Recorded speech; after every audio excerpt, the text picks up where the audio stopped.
I will call the Amherst School Committee to order at 6:05. Uh-oh, we're going to have trouble here. Pelham? I will call the Pelham School Committee to order at 6:05, and we will do a roll call because we have one person virtual. So I'll start with Jenny. Here. Sarah Bass. Present. Rachel. Here. William. Here. And Margaret here. Thank you. Excellent. Okay. So we have, this is like a teeny tiny piece of business.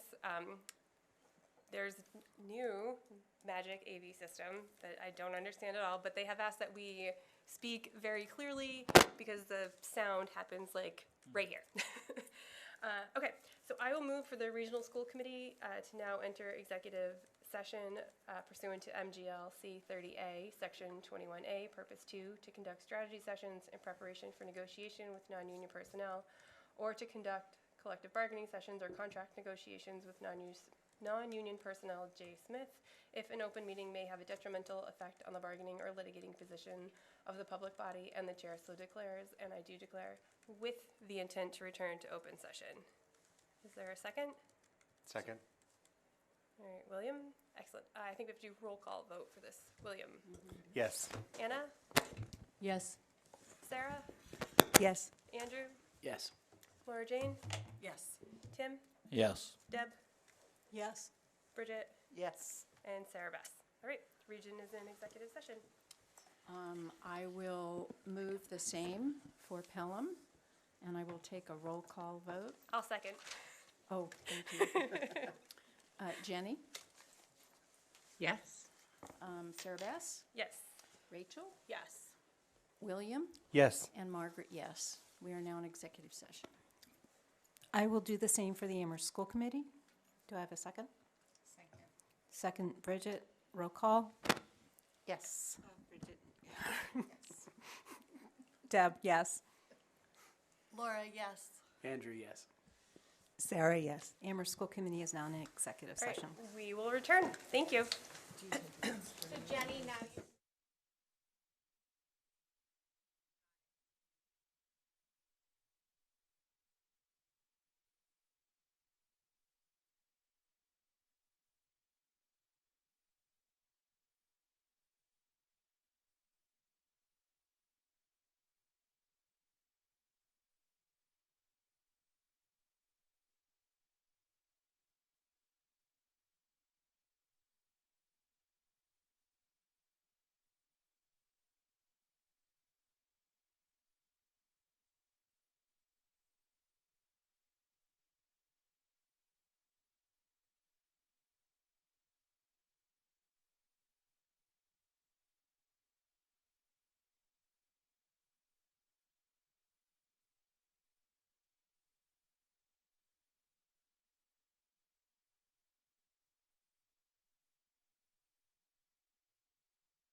I'm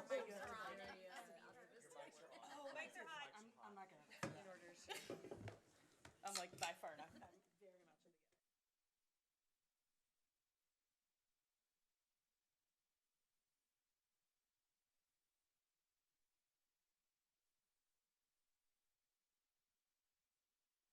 Are we starting now?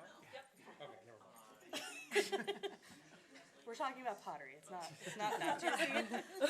Hot mic about pottery. Or is that not funny?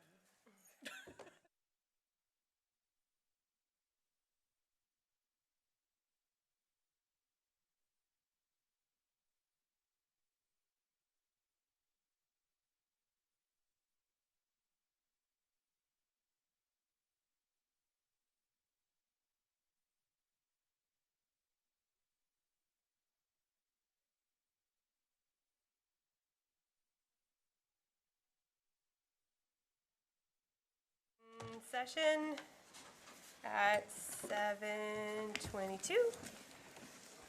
I will call the Pelham School Committee back to order, back in open meeting, sorry, at, what'd you say, 7:22? Yeah. That's good. Okay. I will call Amherst School Committee back into open session at 7:23.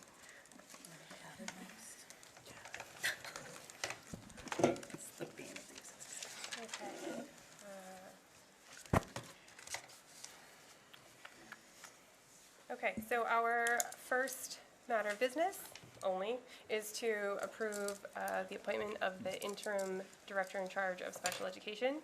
So I will move for the region to approve the hiring of Joanne Smith as interim director of special education as recommended by the superintendent through June 30th, 2026. Is there a second? Second. Thank you. Oh, okay, and everybody's just in person, so we can just raise hands. All those in favor of voting yes, please raise your hand. 1, 2, 3. Which This is yes. region? For the region, yes. 1, 2, 3, 4, 5, 6. Excellent. All those opposed? All those abstaining? 3. Can you put your hands up for one more second, because I gotta write it down.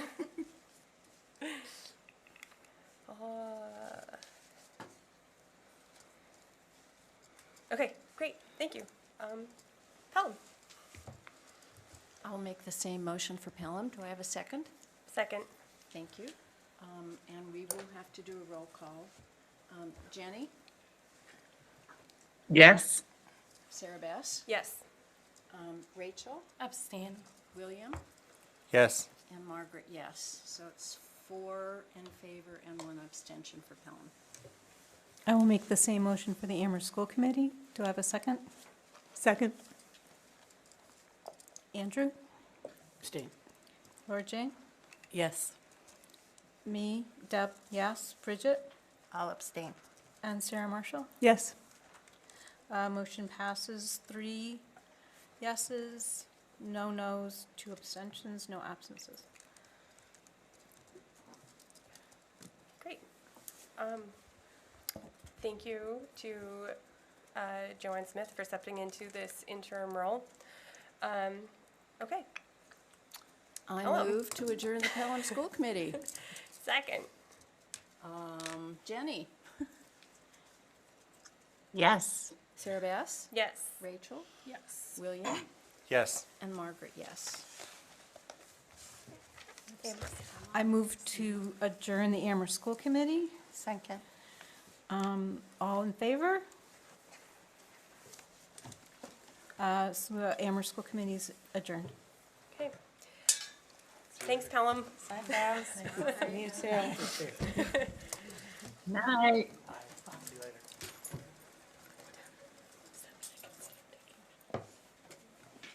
Okay. Oh, we have to switch links. You can claim your mic now.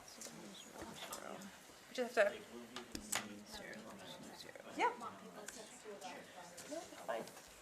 gonna go talk to Amherst Media for a second.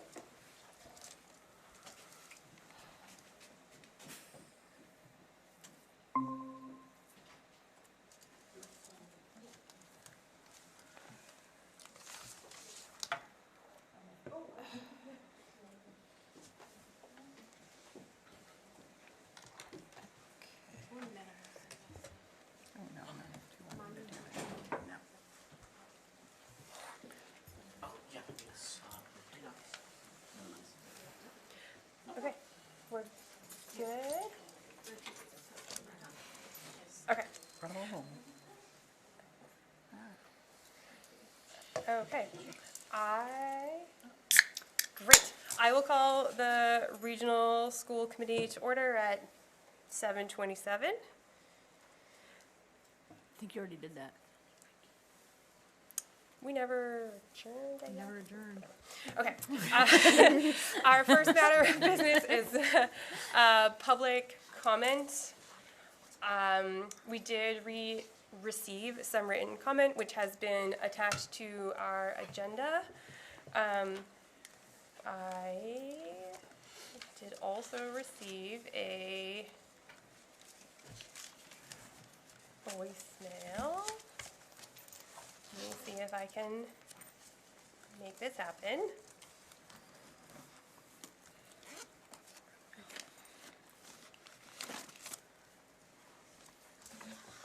Hello, I'm calling on behalf of the Amherst Regional School District's Special Education Parent Advisory Council, CPAC. To the Amherst Regional School Committee, Amherst Pelham Regional School Committee, Amherst School Committee, Pelham School Committee, and Superintendent Herman. This past Friday, January 9th, we learned of yet another immediate departure of high-level administrative staff related to special education students.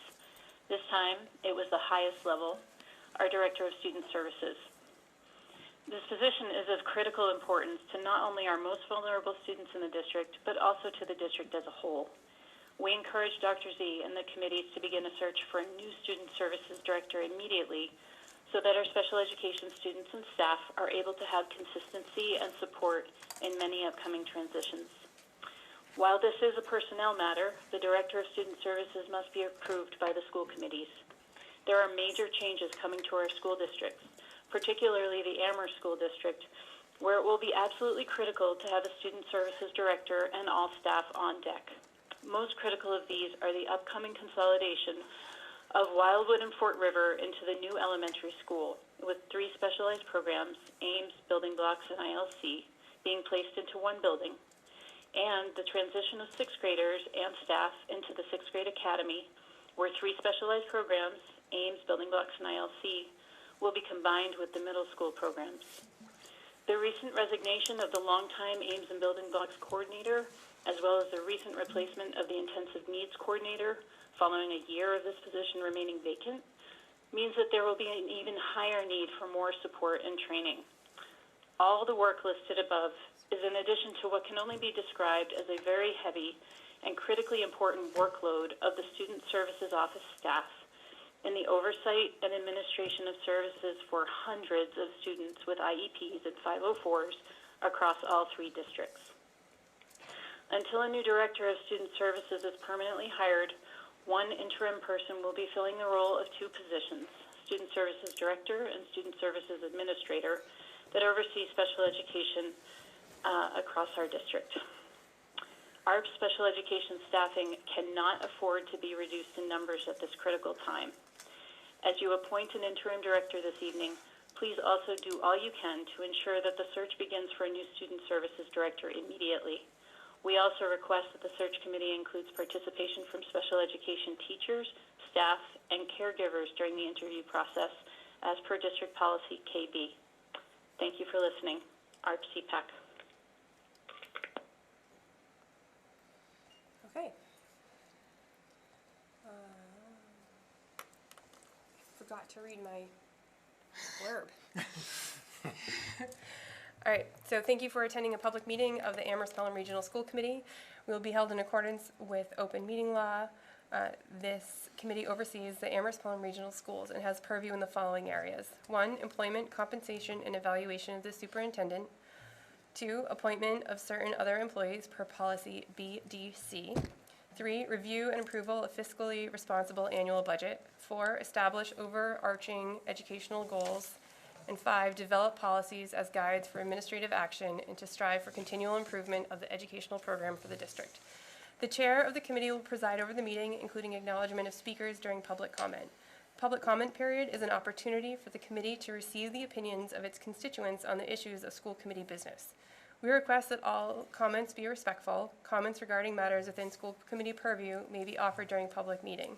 However, this committee will not hear personal complaints related to matters outside its purview. Generally, this includes complaints against school personnel, students, members, or members of the school community. Under most circumstances, administrative channels are the proper means for these grievances. Our students and staff have a right to privacy. The chair of the committee reserves the right to, after a warning, terminate comments that are not protected by the First Amendment.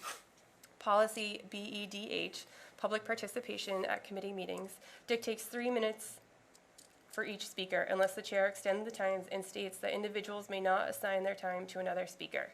The committee respectfully requests your cooperation by keeping comments under 3 minutes into matters within the purview of the committee. In accordance with policy BEDH, we welcome members of the audience to make public comment. Please clearly state your name and your affiliation with the district. The public comment that I received by email has been attached for your viewing pleasure. Are there members in the house tonight that would like to make public comment? Come on.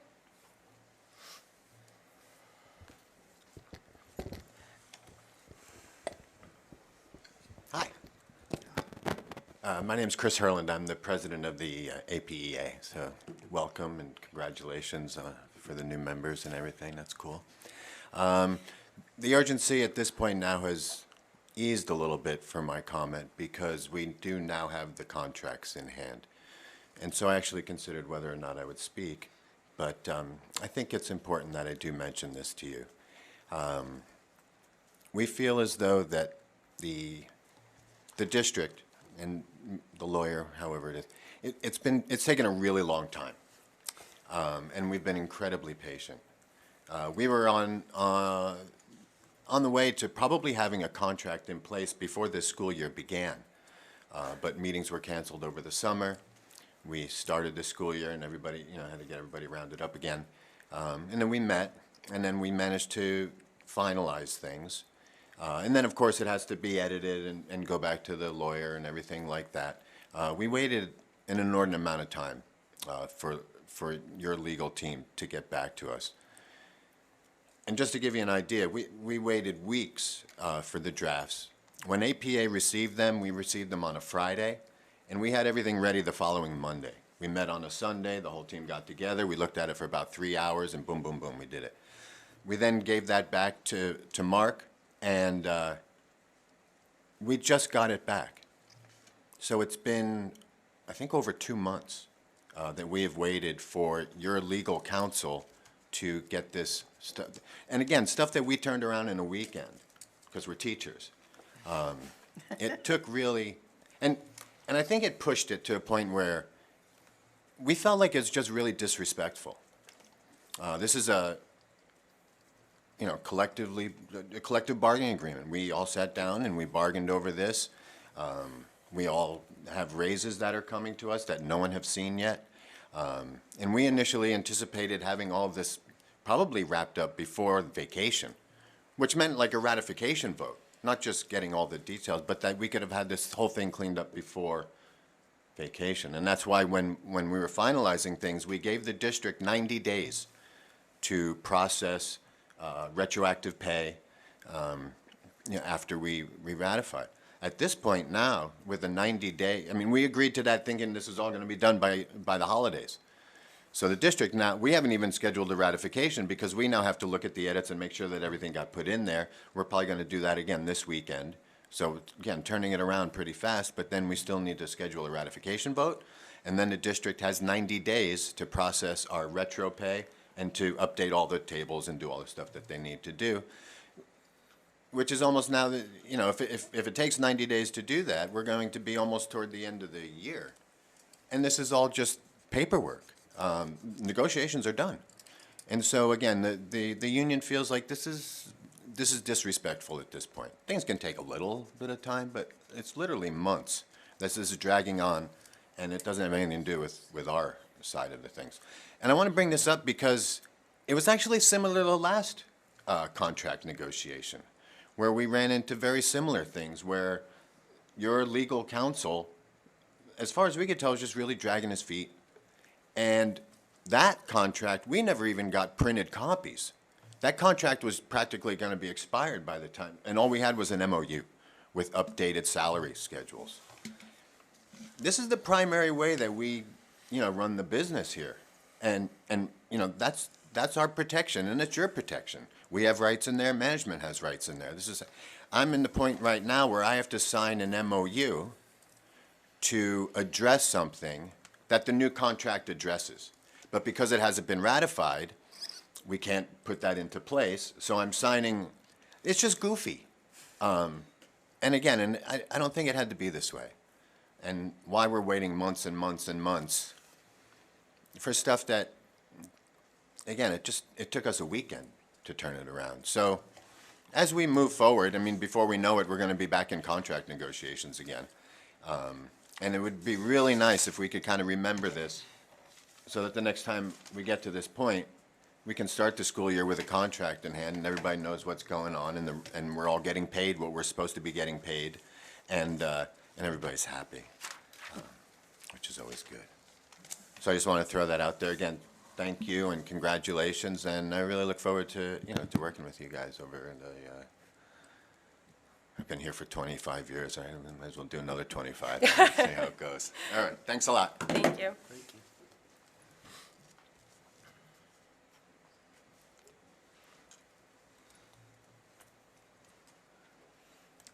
I'm Mangla Jagdish, a second grade teacher at Wildwood and also a resident of Amherst. I don't really have that much more to say than what Chris said, except to give you a little history, this new school committee. I don't know if you know that this legal team, your legal team, and the person who mostly handles things that go to APA contract has been problematic for a very, very long time. And I know that the previous school committee was looking at legal counsel and thinking about who you would have. I would strongly encourage you to look elsewhere because I see this school committee that really wants to work with APA, really wants to work with the staff. This attorney is standing in your way of being able to work with us. So please consider what effect having that attorney is having on all of us, staff, but also on the relationship that we could have with you, that we would hope to have a very positive relationship with school committee. In the past, that has not been the case. You people who have been on the school committee, the last school committee, have been very helpful in being able to really talk with staff and also APA. But that attorney has stood in the way of being able to have more a relationship that can really help all the students in Amherst, can help the staff in Amherst, and can help you be able to really do a good job for the students and staff in Amherst. Thank you.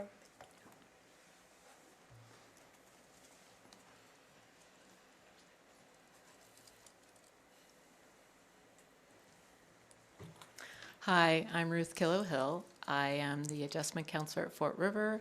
I'm a resident of Amherst, and I have two now young adults who went to the Amherst schools and had a good time. I also am very happy to see who all is here. Thank you for joining the school committee, and I'm a member of the APA as well, and I'm looking forward to connecting with you both as a resident, a teacher in the APA. I don't need to reiterate what was already said. I just wanted to give you a couple of scenarios about things of how this not having a contract has impacted some of our teachers.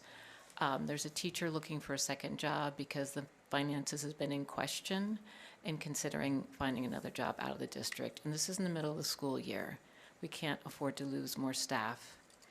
other people have come to me saying someone just retired and they're concerned about the money they just left in the fall. They're concerned about their retirement plans and their funds. And there's another person who has left the district there's some questions about why, but just not having some clarity around the contract, including not just the pay, but as what Chris mentioned, some of the specifics in the contract that affect our positions.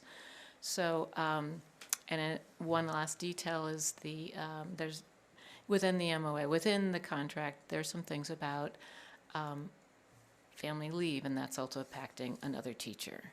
So all these things that, as your kids, I'm just looking around, most of your kids have now graduated that I know. But anyway, the kids that you are representing, this is impacting their classroom teachers. So having a lengthy process to have a contract signed is infecting our schools, but impacting our teachers in our classrooms. So thank you.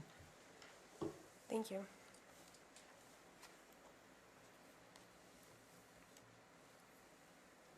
Anyone else? Okay, great. Thank you all very much. Okie dokie. So first up is we have subcommittee assignments. We have some new faces and we have some openings. So my intent is to fill some of the openings where they are. If there are existing members that would like to make a different choice about their subcommittee assignments, we can have that conversation. It looks like we have a, let me see. We need a contract negotiation for the AFSCME.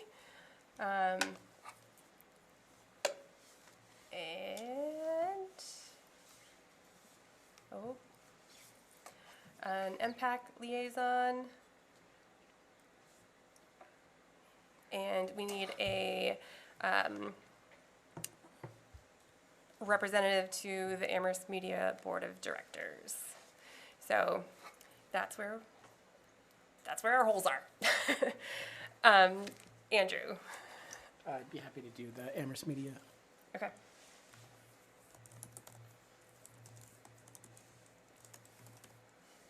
Okay. Oh, excellent. Go ahead, Sarah. Yeah, I just noticed, I think it's the Fiscal Sustainability Subcommittee can have up to 4, and I think Tim stepped down, so right now there are only 3, so there could be another person. Yes. 1, 13, 26. I'm going to say something. Yep. So, as chair of the Fiscal Sustainability Subcommittee, we are about to accept representatives from the 4 towns, and it's getting big really quickly. So I understand that there may be interest in the committee, but perhaps we can wait a little bit until we figure out what direction we're moving in and what our agenda is going to be looking like going forward. I can speak more to that if that helps. I think that's fine for now. We can bring it back after maybe after you have that first initial meeting and make some agenda plans. We should have a larger conversation with the whole group anyway, so then we can have that conversation if another school committee member would be helpful. Thank you. Okay. Tim? So I need to reduce some of my involvement, so I'm going to make another hole on the Operating Protocols Subcommittee. Okay.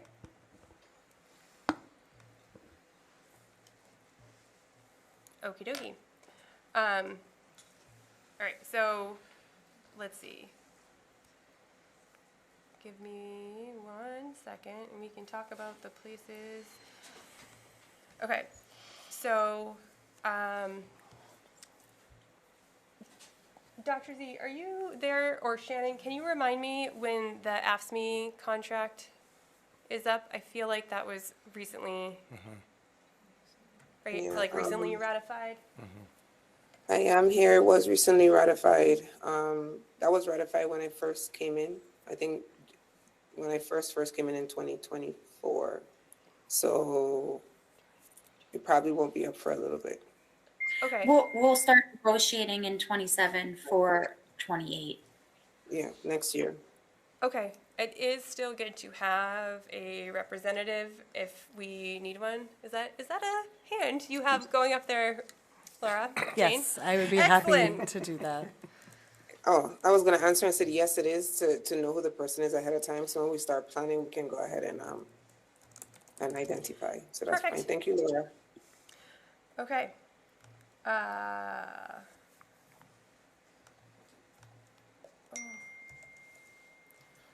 We are also in need of an MPAC liaison.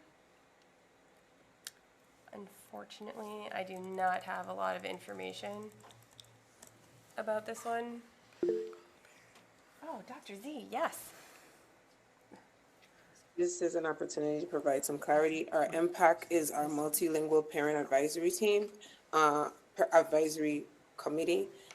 They meet, I think, monthly or bi-monthly, Tanya? Monthly. Monthly. They talk about whether it's our Caminantes programs, our ELL students, our ELL learners. So they are a critical group, as you know, with our English learners and their parents and our bilingual population. Any takers? Not a lot of hands. Okay.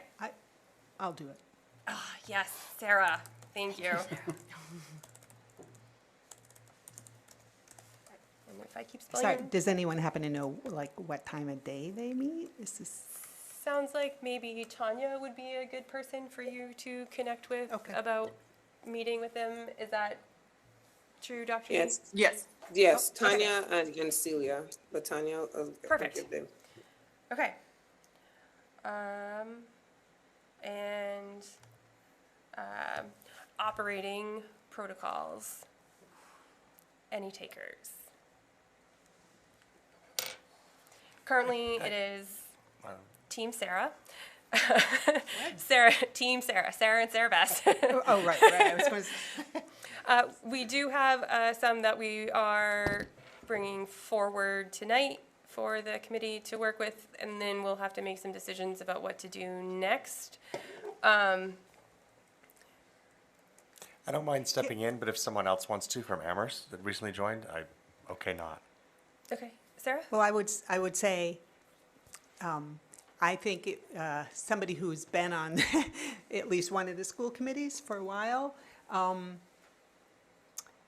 would be preferable, just because we have been reflecting on our past practice and what we could do to improve it. So, I mean, you'd both be welcome, but it may not be clear to you what problems we're trying to solve.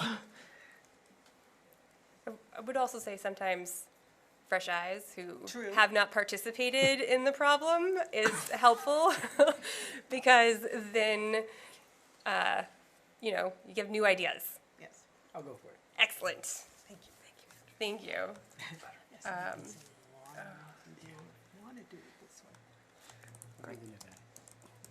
Okay, great.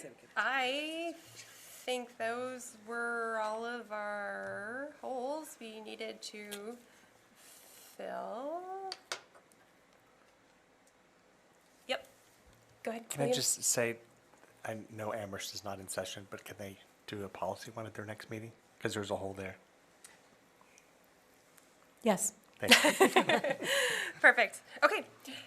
Thank you all very much. I do have a plan. I think it's perhaps February to bring back the subcommittee charges we worked with before to finalize those. And I have figured out a way to hold them so projects that they've worked on, and the charges can be in a centralized location.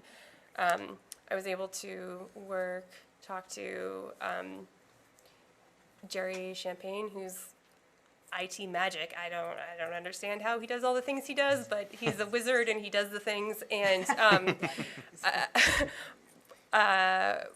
we can create a shared drive that will hold all of those things and the subcommittee charges. So there's a place where all of that information can be linked to. So I'm working on that. Okay. Thank you all very much. Okay. Next up is the sabbatical request. Dr. Z. I present this sabbatical request, and my only clarifying information is that anything that I would have put forth to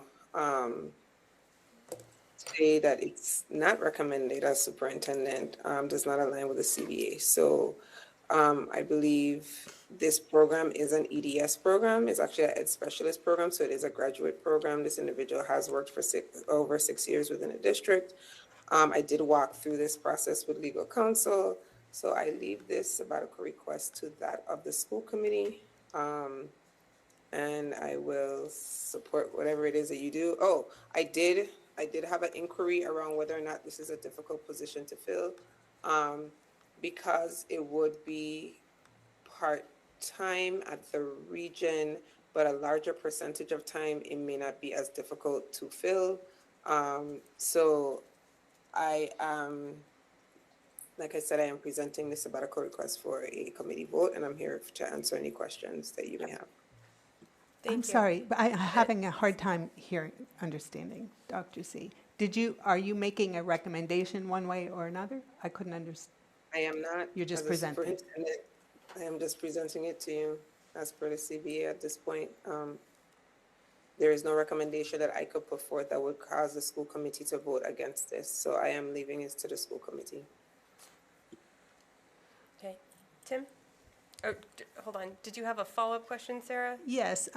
Last time a request came forward, and I think it may be the same person, but it doesn't matter. It was raised, someone said that it's in the contract that we do this. So I'm still not clear on whether we have the right to say no. I mean, like, I haven't seen the clause. I don't know if, what room there is. Dr. Z? Last time we brought it forward, I made, my recommendation was to not move this because of budgetary constraints and the fact that we would have to pay a person, we have to pay a replacement and have the person move forward. At that last time, the school committee asked me to go back and to double check the CBA because it was read out on the floor. In the collective bargaining agreement, it outlines specific things that we could deny for. One of them is the type of programming. If it's not a graduate program, it is a graduate program, the person would be earning their Ed Specialist degree. The other, it's not a basic program. If they were not able to talk about how they would come back and benefit the district, they're fully aware that they have to sign an agreement with the committee to do the time that they would have to do off. If they were not in the district for 6 years, they have been in a district exceeding 6 years. Whether or not the position is difficult to replace, because of the larger percentage, we would be probably able to replace the ELL position. I did check with HR to determine if we've had various applicants for these types of positions. We have had various applicants for these types of positions. So I cannot put forth a recommendation against this or for it. Like I am always for our educators learning and growing. As a superintendent, my concern is the what we are walking into in the budgetary impact, but that is not a reason within the CBA that the school committee can deny it.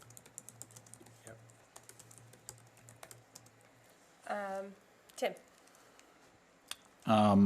Yeah, so I had the same question that Sarah had, and it seems like the contract, the CBA, means that we need to approve this. That's my understanding of, I think that's what you just explained, that there's no qualifying reasonable reason that we can not approve this as spelled out in the CBA.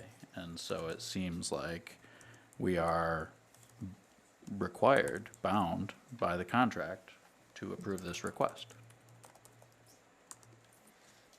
Thank you. William? I was just gonna say that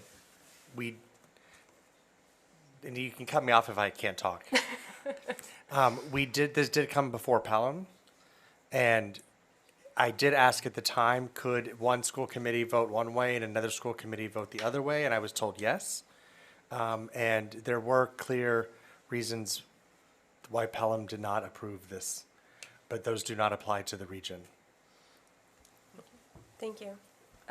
Deb? Just for the conversation, my understanding was that the sabbatical request was received after the time that it was not. Never mind. That was incorrect. Okay, Tim? What were the reasons that Pelham had for not approving the contract that do not apply to the region? Can I answer that? It was time in the district. Oh, I see. It was public Yeah. discussion. Different amount of time in the Pelham district. They hadn't been there, I think they were there for a year or two, I can't recall, but it It was wasn't less for the than 6 years. It was less which than is 6 what years. the contract specifically calls out. So then if we follow my understanding of the contract and approve this tonight, does that mean that the sabbatical is not approved because Pelham did not approve it? No, I think I can't speak, sorry. I I think it would be half and half, or I- whatever their job description is what they would be approved for sabbatical for that portion. Dr. Z, please help. This person is a split funded position. They would be, the larger percentage is a region. They would be approved on the regional side, and they would be unpaid at the Pelham side. Unpaid. Thank you, Dr. Z. Got it. Laura Jane?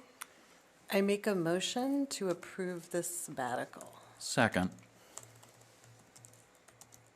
Motion to approve. Request? Sabbatical request? Sure. Okay. Tim, was that your second? That was my second. Excellent. Any further conversation, discussion? Yes. Bridget and then Anna? I just wanted to say, I read the plan, I read it the first time, I still agree. It seems like a very well thought out plan, and I just wish the person the best in their experience here. And I think we all are concerned about the budget, but when you look at the specifics to the region, even if it were an allowable excuse, it's only part of a 0.5, and I think at the end of the day, I'm in favor. Anna? I have a question mostly because this will help us going forward on future sabbatical requests.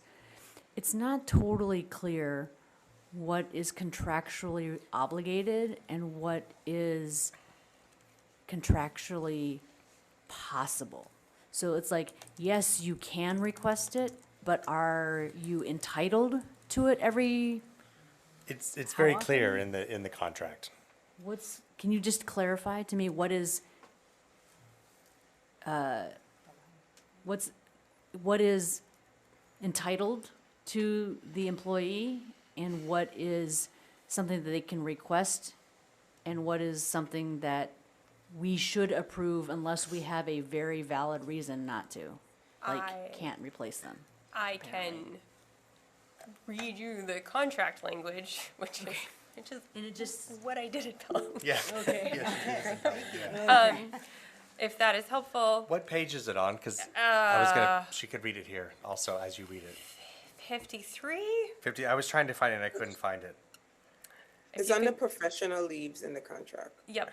If you Control F and spell out 6, it shows up as the second. Oh, if you spell it S-I-X? Yep. 6? Okay. So it says, Section C, professional leaves, up to 1 year of leave for professional improvement may be granted to any tenured member of professional staff who, A, has completed at least 6 consecutive years of service within the school system, or who, if they have previously had such leave, has completed at least 6 consecutive years of service within the school system from the day of return of last such leave.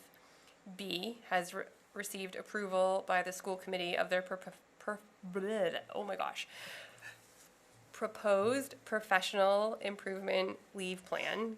2, proposals for such leave may be for the development of new or improved teacher skills and/or instructional materials, techniques, or methods that will benefit the school district. These proposals may be accomplished by such means as A, research or investigation of development of new methods, techniques, or materials applicable to teaching. B, graduate study of an accredited institution of higher learning. C, research leading to an advanced degree and/or publication by a recognized professional journal or organization. D, travel. E, internships.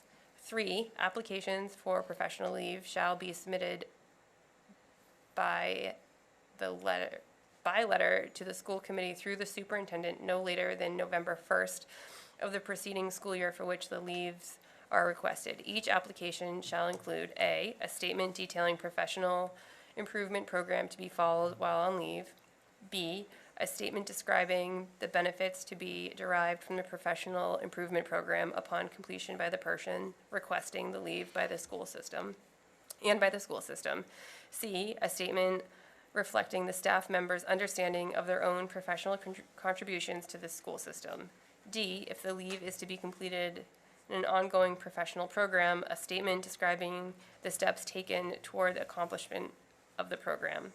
4, requests for professional leave may be approved or disapproved by the school committee on the basis of such items as A, meeting the guidelines established herein, B, appropriateness of the proposed leave activity, C, evaluation of the applicant's performance in areas such as 1, teaching, 2, strong positive level of cooperation with other staff members, 3, curriculum production, such as course of studies to be used by their replacement, 4, potential availability of temporary replacements, 5, no more than 5% of the professional staff shall be granted leave at any one time. 6, ordinarily, no more than 1 member of any department or 1 teacher under any elementary school principal may be granted such leave simultaneously, except for where documentation exists that the effectiveness of any educational team at any level will not be impaired by the granting of additional leaves. 7, ordinarily, teachers granted professional leave will return to the position held prior to the leave. However, when a change of assignments is necessary, such staff members will be consulted prior to the start of the year of their return to staff. 8, compensation for the professional leave shall ordinarily be A, at full pay for 1/2 year, or at half pay for 1 full year. 9, receipt of scholarship aid, research grants, or supplementary income from other sources related to the leave shall not influence the reimbursement for leave. 10, failure to fulfill the terms of the approved proposal may result in forfeiture or reimbursement to the Amherst, Pelham, or Regional School District of the amount of the salary paid for the period of the leave. 11, a member of the professional staff accepting such leave shall enter into written agreement with the school committee requiring their return to service for a minimum period of twice the length of the leave taken. 12, special requests may be made to the school committee for a waiver of any portion of this section of personnel policies. 13, if the committee disapproves a request for the professional leave, a written explanation will be provided to the applicant within 15 days of the decision to disapprove. 14, this section shall not apply to registered nurses. Can I follow that up? Yep. So how long has this employee worked for the district and at what percentage? I cannot answer that question. We had that, It was in there. It was in there, yeah. yeah. It was in the Dr. Z letter. ran through the requirements. She said they were met. Yep. Okay, 7th year in the Amherst Pelham region, sorry. go ahead. If So you found sorry. it, go ahead. 7th year in the Amherst Pelham Regional School District, and my 16th year teaching English language learners overall. So she's worked in the region for 7 years at half-time. And I can't, sorry. No, go, no. please go ahead. Go ahead.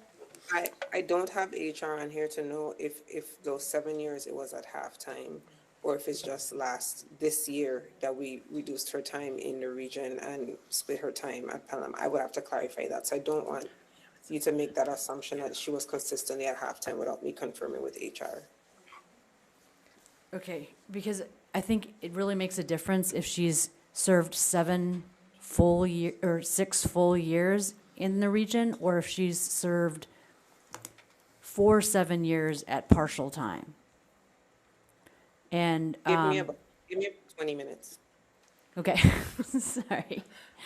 Okay.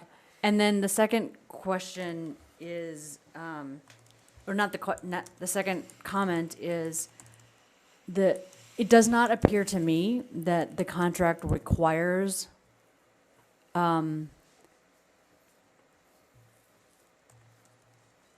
it does not appear to me that the contract obligates the district to grant sabbaticals. It just says that we may grant sabbaticals for teachers who have served at least 6 years. So I don't think we are contractually obligated to grant this, and it also says you may decide whether to grant it or not based on criteria such as, which does not limit you to considering only those criteria, just that those criteria may be considered. So I think it is legally possible to consider other criteria that are not specifically named in this list. That being said, for me personally, I would prefer to grant sabbatical to someone who served a little bit longer in the district, simply because I feel like sabbatical is a very special benefit that should be awarded to people who have really done a lot for the district. And so I'm really only familiar with the university model of sabbaticals, where you are basically entitled to sabbatical every 7 years. And there's not a special approval process. You can just take the time and everybody gets to do it every 7 years. But in the district, it seems like you are entitled to sabbatical as long, and it's not entirely clear how many times you can take sabbatical, or if you can take and so it's like, is it one time you can take a sabbatical as long as you've worked here for 7 years, or you can keep reapplying every time you want it, and as long as you've worked for 7 years, or 6 years, or you can. It's right here, you have to do another 6 years. You have to do another 6 years. Correct, it's Okay. it's in there. If they have said, okay, so every 6 years they can try again,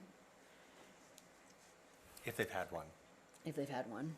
They can try again if they haven't had one. Correct. So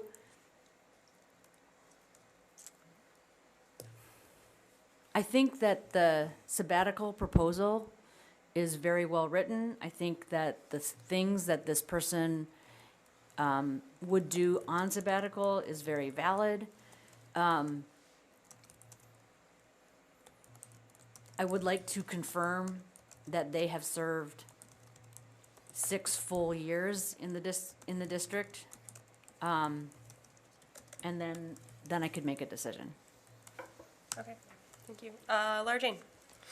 So I loved this proposal, and I understand absolutely what you're saying, but I feel like the longer someone's been in the district, the harder it is for them to extract themselves from their lives and go take advantage of educational opportunities, and that as a besieged district that I love dearly, I want to enrich it as much as we possibly can. And part of that is making the prospect of employment here more exciting and interesting for people outside of that, you know, to bring in, specifically to bring in highly skilled, energized educators and paraeducators.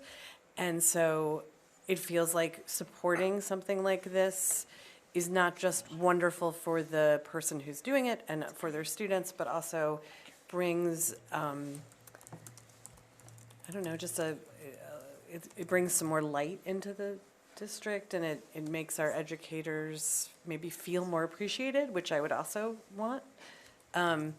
So while I totally hear what you're saying about the time served, I do think that it's people that have been here a shorter time that are going to be more likely to be able to do this. That's all. So that's part of the reason I support it. And like Bridget, I also really was moved by the plan, and I think it would be wonderful for our students. So Thank you. Sarah? This collective bargaining agreement is in place, and this is not the time to wish that it were more specific about whether maybe it should be 7 years instead of 6 years or 8 years, and that people should have worked full-time. It doesn't say any of that. It says what it says. I do not think we should start offering legal interpretations that just serve to deny educators something that seems pretty clear. So I am in favor of granting this request. Thank you. Tim? One thing that would be nice is to get additional information when we receive this request. But looking at section C, professional leaves, it says has completed 6 consecutive years of service within the school system. It doesn't say anything about FTE, it just says years. Doesn't say anything about hours. So that the idea that someone at 0.5 FTE doesn't qualify seems speculative.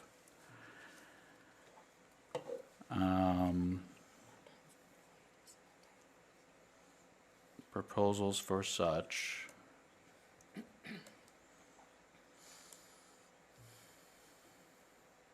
Shall be submitted to the school committee through the superintendent no later than November 1st. That was done. Request for professional leave may be approved or disapproved by the school committee on the basis of such items as meeting the guidelines herein, appropriateness of proposed leave, activity, evaluation of the applicant's performance.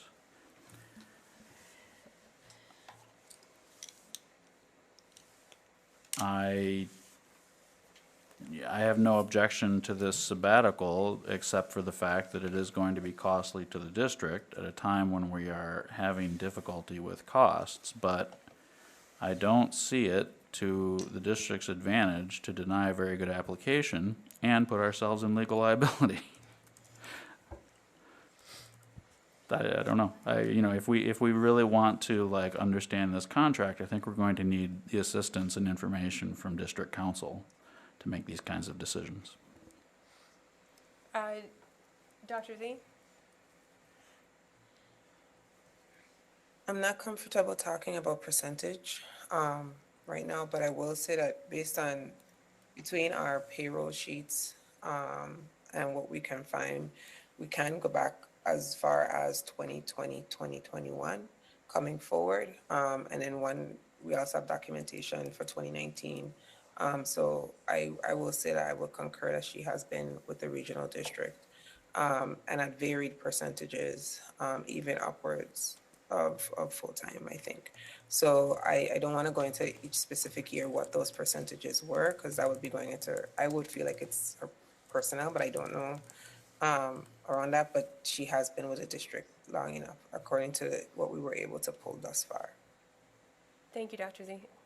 Deb?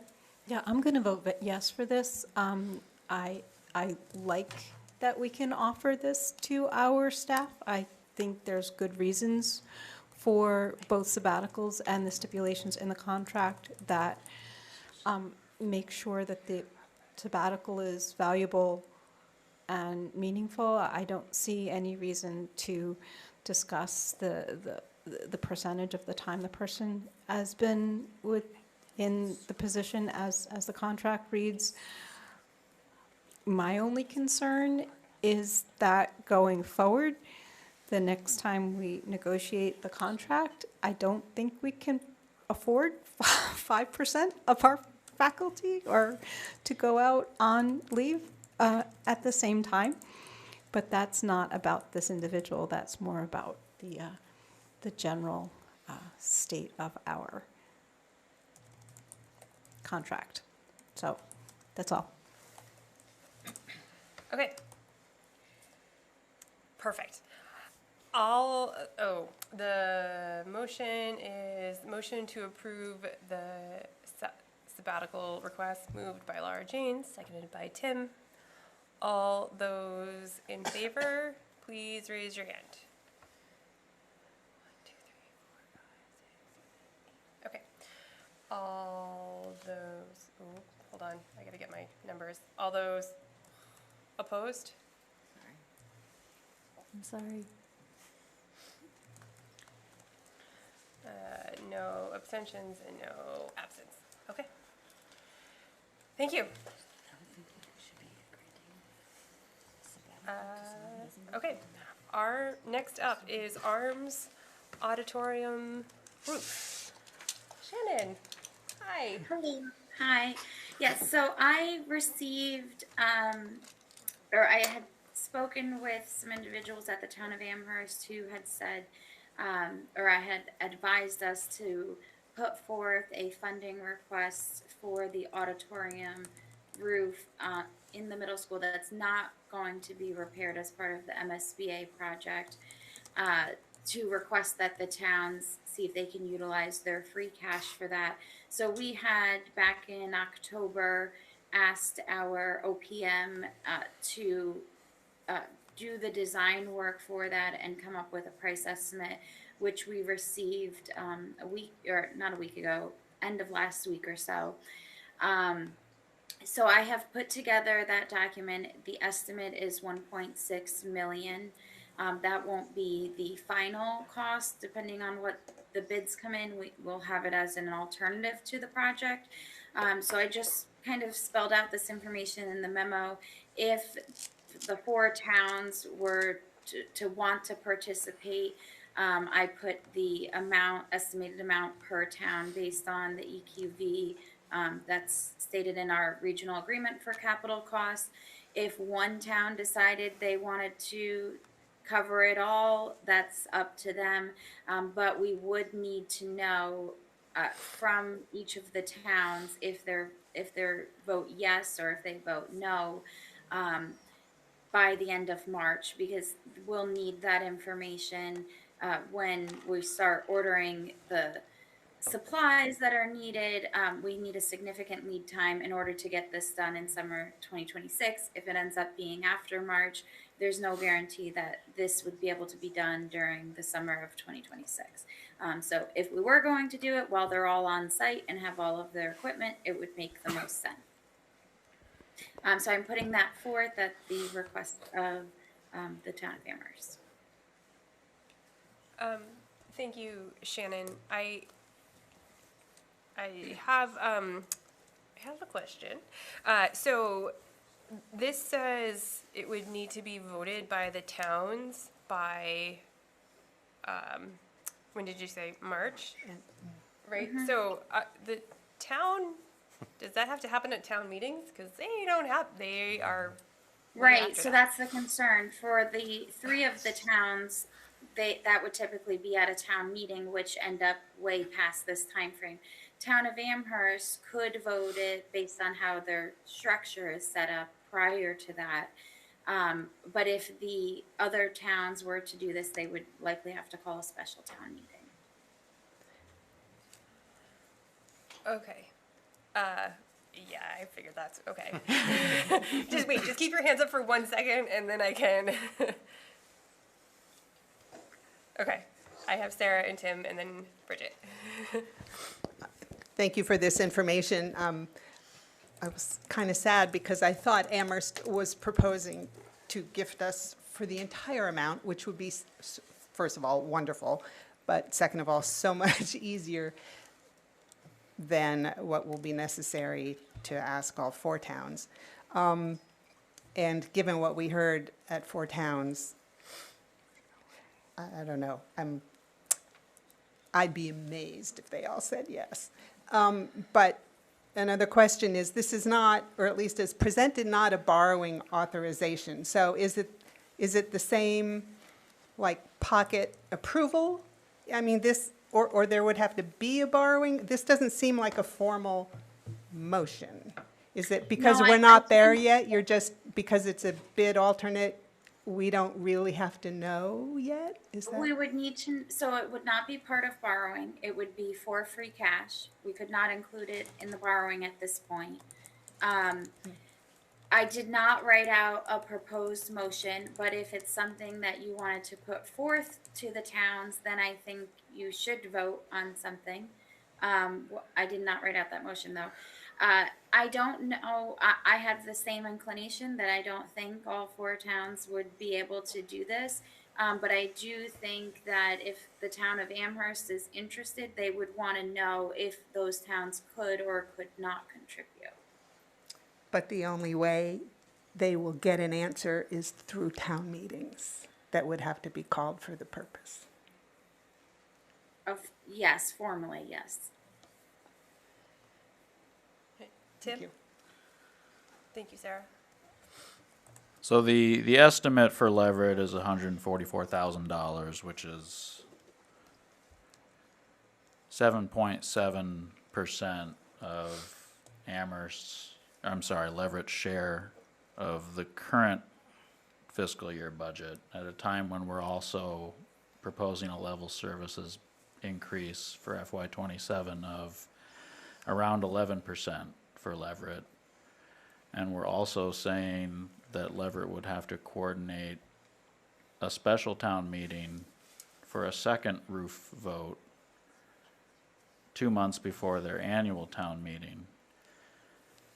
Has anyone communicated with anyone in the town of Leverett about any of this and gotten any answer? Not formally. We were waiting to see what the estimate was going to be. And this request from the town was not in October. I can't remember when it was. I know it was maybe in December or so. So it was not like this was widely something we were going to do just yet or want to pursue. Sorry, the request to the town, I'm not sure which request you're referring to. So the town of Amherst has approached me and asked us to put forth the request. The first I heard of that happening was in late October. But we didn't have the estimate of the cost. Got it. I got that last week. We did have an estimate. We had, I think it was 1.3 just based off of the flat square footage with no design. Then for free of charge, they did the design work. That came back last week in our meeting, and it was an estimate of 1.6. So we can't formally put forth anything without some idea of what it was, not just based off the square footage. So I would say, but no, I have not had any formal conversations with the towns. Has anyone on the Amherst Town Council had any communication with the hill towns about it? Not that I'm aware of, but would want to see if they would contribute. So what is this coming to us for? Well, if it's something that we would like to pursue, then you all would need to vote it, and then it would have to go to the four towns. So we're working on, go ahead, Dr. Z. Long story short, it's a regional building. The regional school committee has to make a decision if we're going to move forward with this or not.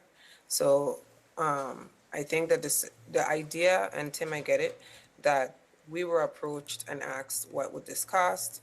we continue to work to see what would this cost. Like Shannon explained, we thought that this cost was going to be covered by a singular town, but now we're being asked to bring it forward to all towns. And we're saying that this is actually a regional building, so the regional school committee needs to tell us whether or not that we want to move forward with this or not. Okay, thank you for explaining. I would not support doing this, but I would support asking the town of Amherst to pay for the repair in its entirety if they're willing to gift that to the region. Thank you. Bridget? So I agree with the logic that it's better and less expensive to do the entirety of the roof while we've already got all the staff on site. But we're facing this major financial crisis, and if we're putting in requests for free cash for Amherst, I would ask us to please choose a project that would help reduce the operating costs. There's the solar study that was done was 1 million, right? And it's shovel ready, and probably today it's almost this cost.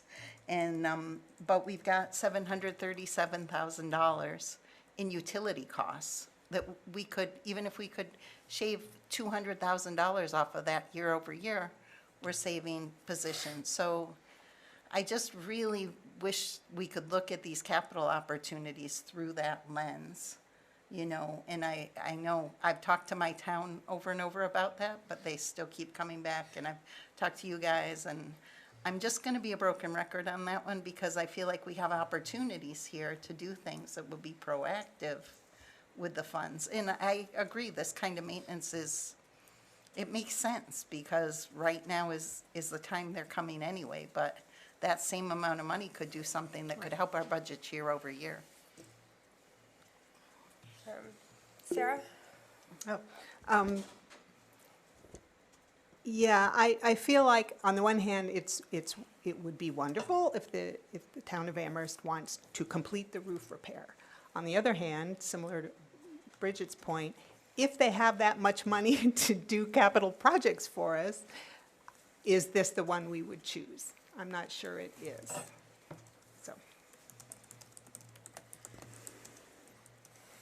Okay.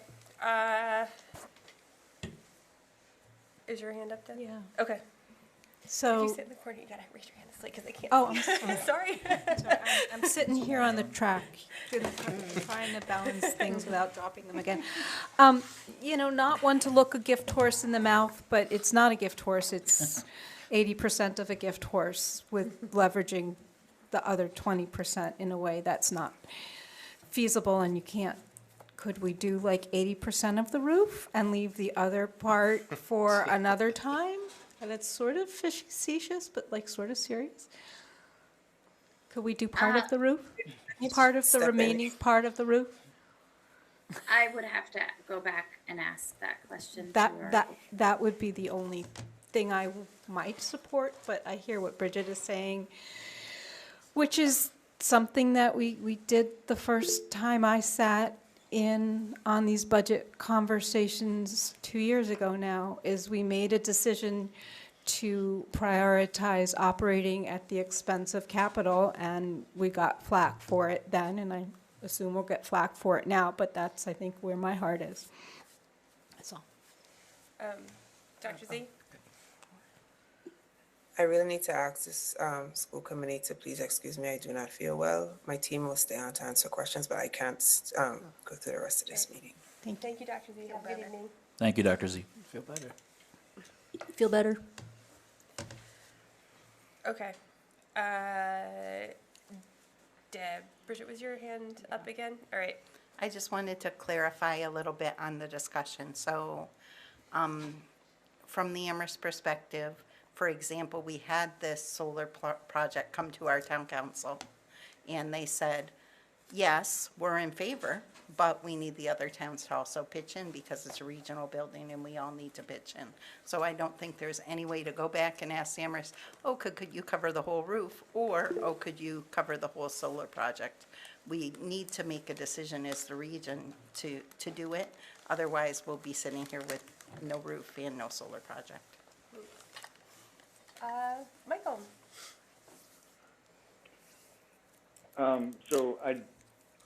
It seems a little bit like people are viewing the roof repair as a luxury, but we're going to continue to spend money on repairing the roof until we have a real solution, like a replacement for the roof. So we're going to have to keep sinking money into it. The roof is going to continue to leak. There'll be associated costs with that. So it is an important project. We're going to have, a new roof on the classroom and the gym section of the building, and then we're still going to have, major leaking going on in the auditorium section.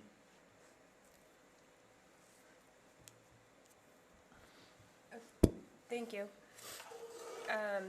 Anna? So when I heard the first request or heard about this idea at first, it sounded like Amherst really wanted to complete the roof because this is the time to complete the roof, which does make a lot of sense. I think that leaving just one portion of the roof unreplaced because the MSBA grant doesn't cover it is a little foolhardy. I think that Mr. Gallo's comment about the fact that having a leaking roof over a portion of the school just means that there's going to be continuing larger maintenance costs to address all of the leaks and all of the problems associated with having it leak. And that will, in the long run, be more expensive than replacing the roof now. And it is something that will eventually, it's not a matter of do it or not do it, it's a matter of when do we do it. And so if we do it now, then we won't have to do it later. And it's probably advisable to get it done now so that we can save ourselves a little bit of money in extra repair costs over the next couple of years. Or for 10 years or 20 years because it takes that long to get more funding to fix the roof. And then by that time, we'll need the whole roof replaced. So I do see that there is some value in replacing the roof now. My understanding is that Amherst wants to do it, but they also want us to ask the other towns to contribute. It did not seem like they would say, well, if none of the other towns are going to fund it, we're just going to say, forget it, we're not going to do it now. It seemed like they just wanted us to ask. And so I feel like we should ask. But just because we ask doesn't mean they have to say yes. And They being the towns? the towns, Or Amherst? the towns, Okay. the towns. And then Amherst can make their own decision once we've at least put the request out there. And so I'm willing to ask. I will not guarantee a yes.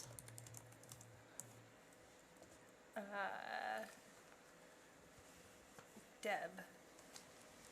So I'm not seeing the auditorium roof in the 10-year capital plan. Is that because we've assumed that that part of the roof will be taken care of? And that's a question to Mr. Gallo? Or Shannon?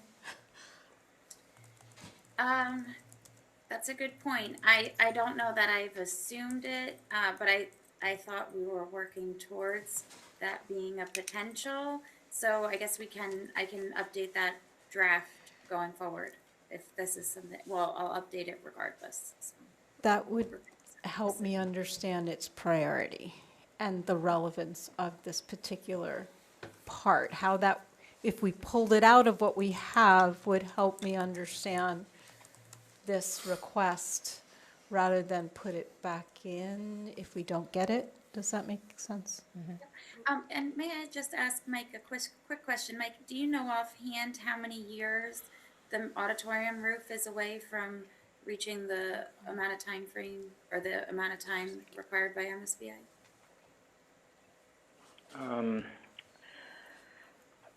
I think it's close, maybe a year or two. Yeah. But then that would be the start of the process of applying to the MSBA, which I wasn't involved in that last time, but it took several years for the project to get approved. from that point, so. But it's closed now. At the time that we applied for the whole roof, it didn't qualify, but at this point, it's close to qualifying, but, so, yeah. Can I ask a follow-up question to that? When did you say the roof was in the capital plan? The auditorium roof? It's in there for this current year, current fiscal year. Current fiscal year. Is that correct? Okay. Tim? So nobody in this room wants to leave this roof unrepaired. Let's just kind of blow past that notion. The trouble that I'm having, so I worked very hard to prepare Leverett Town Meeting for the roof project. I worked very hard, and no one from the district was able to join me at town meeting. So I was on my own. I prepared a document on my own that communicated all of the details about the project, the need, and the costs, so that Leverett voters would be sufficiently informed. And I heard at the end of October that the Amherst Town Council wanted to throw in the auditorium roof as well. So I reached out and said, hey, is this going to happen? Let's get together and figure it out so I can communicate this to Leverett voters as well. And I didn't really hear anything. And I followed up after Leverett Town Meeting and didn't really hear anything. I didn't really hear anything in December, but I'm hearing it now. And it's just kind of like, it's just too late. We need to plan. We can't just lob these requests at towns because there's a political process. I can't just go to Leverett and say, I know we don't have any free cash, and I know that we're struggling with massive health insurance increases, and I know that fixed income and low income people in our town are having trouble with long-term structural issues with taxes. And I know that it is very burdensome for a small rural town to hold any town meetings, let alone 3 in one school year.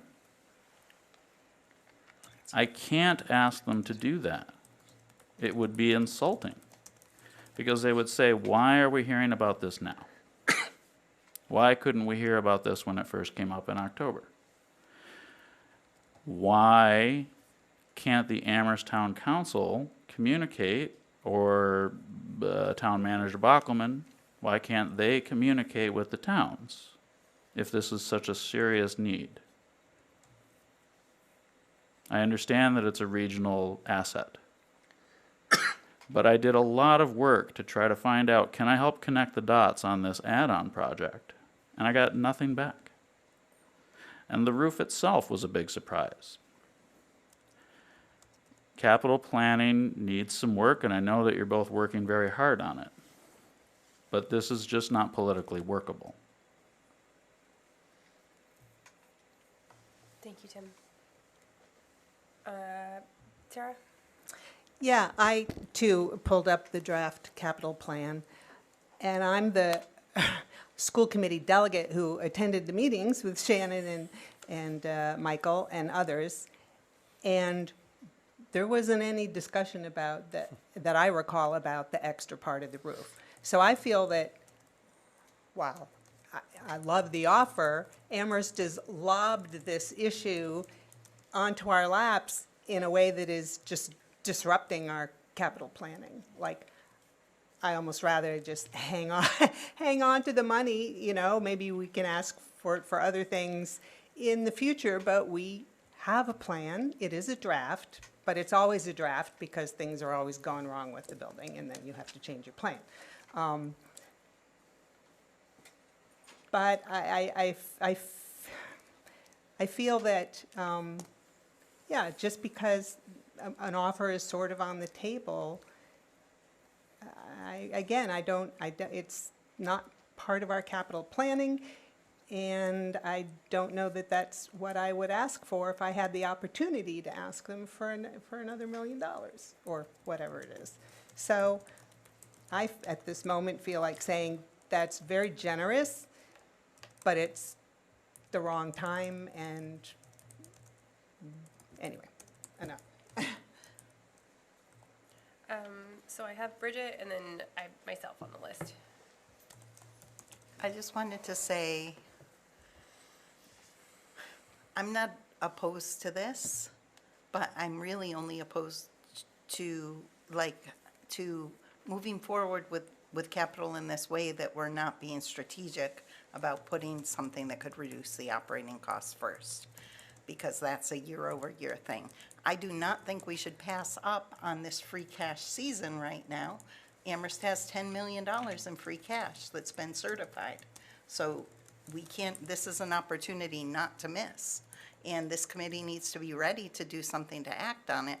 But everyone who's been talking to us at FSS, everything we're hearing at Four Towns, everything we're hearing from our community members is find a way to work on the structural problems.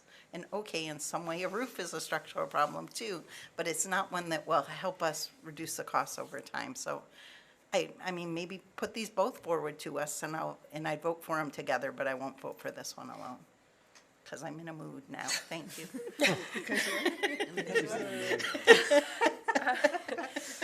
Well, thanks, Bridget. Just kidding. 8:42. 2 years I've been saying the same. Okay, so I super appreciate what Tim said, that I won't, like, no one here is like, yeah, we don't need to take care of a roof project, right? Like, I think that is a really important piece to remember. I also think that while this structure of let's make a quick decision about something now works for the town of Amherst, it does not work at all for Leverett, Pelham, or Shutesbury. We have small towns which will be part of our next conversation at the Four Towns meeting, all shared that they were, there wasn't anything left to go anywhere, and asking for additional funds. I don't even think there's additional funds to hold another town meeting, which is several $1,000s, right? And takes time to organize. You have to notice it and blah, blah, blah, blah, blah, all the things, right? So I am very appreciative of the town of Amherst wanting to help support the middle school roof project. And I think Anna said before that, you know, would it make the most financial sense to be able to include this in a project when people are already there, already doing work? Absolutely. But this puts the regional committee, and especially those of us from the non-Amherst towns, in a very tricky position of, I know if I try to bring this to my FinCom or my select board, they're gonna madly say no thank you. So I am not sure how to proceed from there. I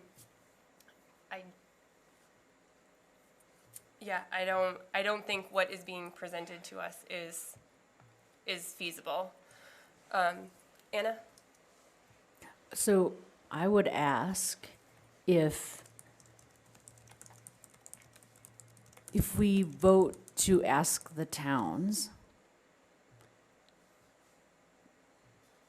is this a situation where it would be they would have to take it to the towns in a town meeting and have a vote, or it would be a pocket approval?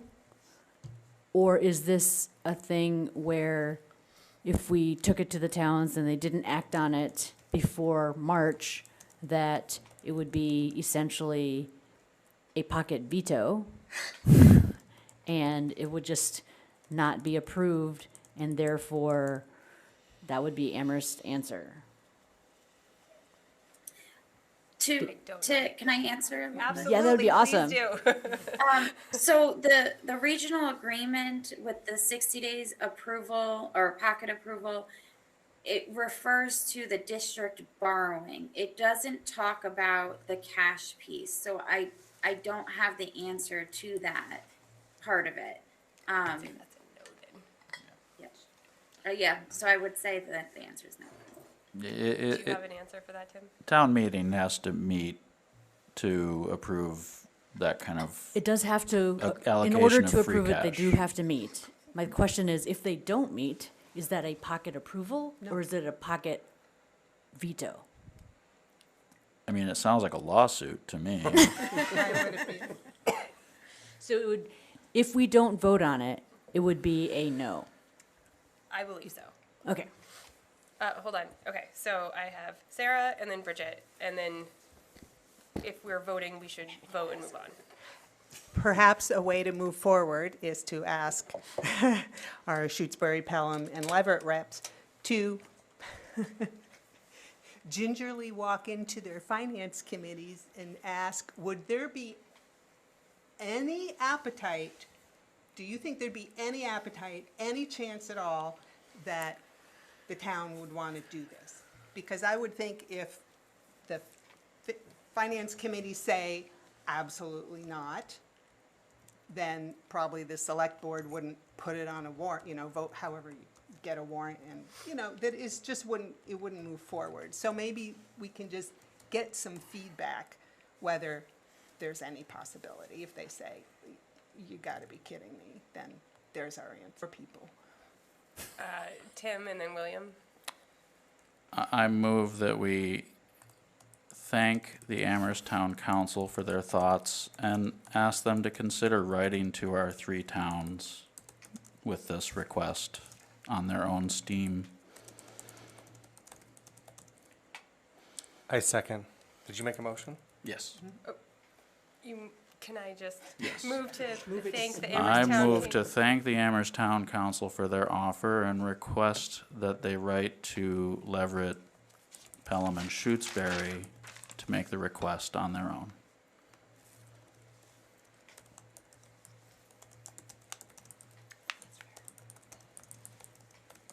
Move to thank the Amherst Town Council for their offer and ask them to write to Leverett, Pelham, and Shutesbury to request on their own. Is that, okay. And you were second? Yes. Okay.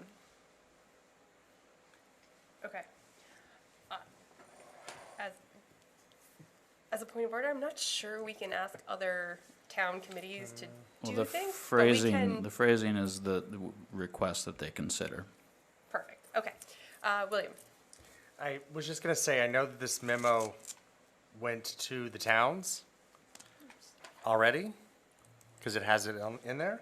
Have we heard any feedback? No. I have not Okay. received any. And to respond to what Sarah Marshall said, I think that, I want to say that maybe the free cash amount I heard at Pelham was maybe 30,000 at most. I think. It was very small. I don't remember but I think it was like maybe 30,000. And when we had our 4 towns conversations, I think it's like 130,000 more for the whole entire town budget, which by the time we pay for insurance, I think it whacks it down to like 60,000 or something, right? And that's for the elementary school and the region. So I And all the couldn't other even go, departments. I can't go ask. I couldn't do that. Sorry. That's fine. Make council do it. Bridget? Well, I wouldn't vote for the motion just because y'all know my preference for what we ask for in free cash, and this would be sending the message to town council that this is our top priority in free cash. So I wouldn't vote for it in that sense. One other concept that came up to me during the discussion was, and this, again, only if we were also asking for something to reduce operating costs, but some capital improvement there. But like, could we ask Amherst for some funds from free cash and put the other funds on borrowing, for the other towns, or in a different form, in a different structure or way? I don't know. I'm not sure that's allowed, so. Okay, I feel like there's been fingers that have gone up. Okay. Instead of hands? Deb. My understanding of that path forward, Bridget, would be we would vote to borrow it, put the other towns in the same position of, in this case, it would be a pocket approval, and then Amherst could opt to do what Pelham did with their portion of the roof, which is instead of borrowing, pay it out of free cash. And I think that sounds worse. Tim. Yeah, so that I don't know, I mean, I assume the same is true in Pelham and Shutesbury, but I already have lots of gingerly moments with our finance committee. And right now, all the ginger is locked up in the budget for the regional district itself. And I really would have loved to have been able to bring this to town meeting in early November. But the ship sailed. I mean, it's just not, we have our credibility is finite. And vanishing with every dollar, right? So, again, I would love to replace the roof. I would love to build a big solar project. I would love to build unicorn farms and all sorts of stuff. I think it's great, but we got to plan. We got to plan ahead. And it's great that the town of Amherst wants to use some of its free cash, but the imbalance here is always the same. Amherst's ability to utilize and raise funds, it vastly dwarfs the ability of the three hill towns. And every dollar that Amherst raises puts incredible strain in terms of budgeting. Like, I would love to spend $1 billion with a B dollars on this school district, but we don't have that ability in the hill towns. Thank you. Anna, and then William, and then I think we should move to a vote. So I just want to say that there are structural projects that reduce overall operating costs in a way that creates a system that has a lower operating cost than a system that it currently exists. And then there are repairs that reduce operating costs, like the roof, which will reduce operating costs next year because the repairs needed to fix the leaks in the roof will go down next year and the year after that. And so I do think that in some senses, repairing the roof now does actually reduce operating costs, and it is something that is still worthwhile. That being said, that doesn't mean that there aren't other projects that would make more of an impact on operating costs in the future, year over year. And that's definitely something that we would want to consider as, but, you know, on balance, looking at repairing the roof now or not repairing the roof now and doing roof maintenance over the next, and I will say it's going to be more than just a few years, because even though we may be eligible in a few years to get a grant from MSBA for that portion of the roof, history tells us it's not going to happen in the time frame that we think it's going to happen. It's going to happen in a time frame where they say, no, not this year. Now it's going to be one more year. Now it's going to be one more year. Now it's going to be one more year of age that you need your roof to be before you become eligible. And so there is absolutely no guarantee that we would even be eligible in a couple of years to replace that portion of the roof. So the idea that we're going to continue to have a leaky, mold-inducing roof for the unknown future is very sad for me, even though there are other projects that I think would be highly beneficial for the middle school. I think that asking the three hill towns to call an emergency town meeting is unrealistic. I don't think there's a single one of the three towns who's going to call an emergency meeting to approve an extra spend from free cash. But I am not opposed to putting the request out there. I think that I'm more than happy to put the request to my FinCom and have them tell me, you're crazy, no, that's never gonna happen, and I'll just say, my FinCom said you're crazy and it's never gonna happen, and that's what I'll do. Like, I don't have a problem like some of the other people with asking. I'm just absolutely not guaranteeing a positive response. Thank you. William? Yeah, just so I know how I would vote on this motion, Bridget, you highlighted that you would maybe do something else with the free cash. So do we have a subcommittee, or is there a plan? Because I'm not part of Amherst, but I am in the region. Like, is there a plan that's in motion to take advantage of this supposed 10 million of free cash that's sitting there? Is there a plan for that, of how we could better use that or use it in a different way?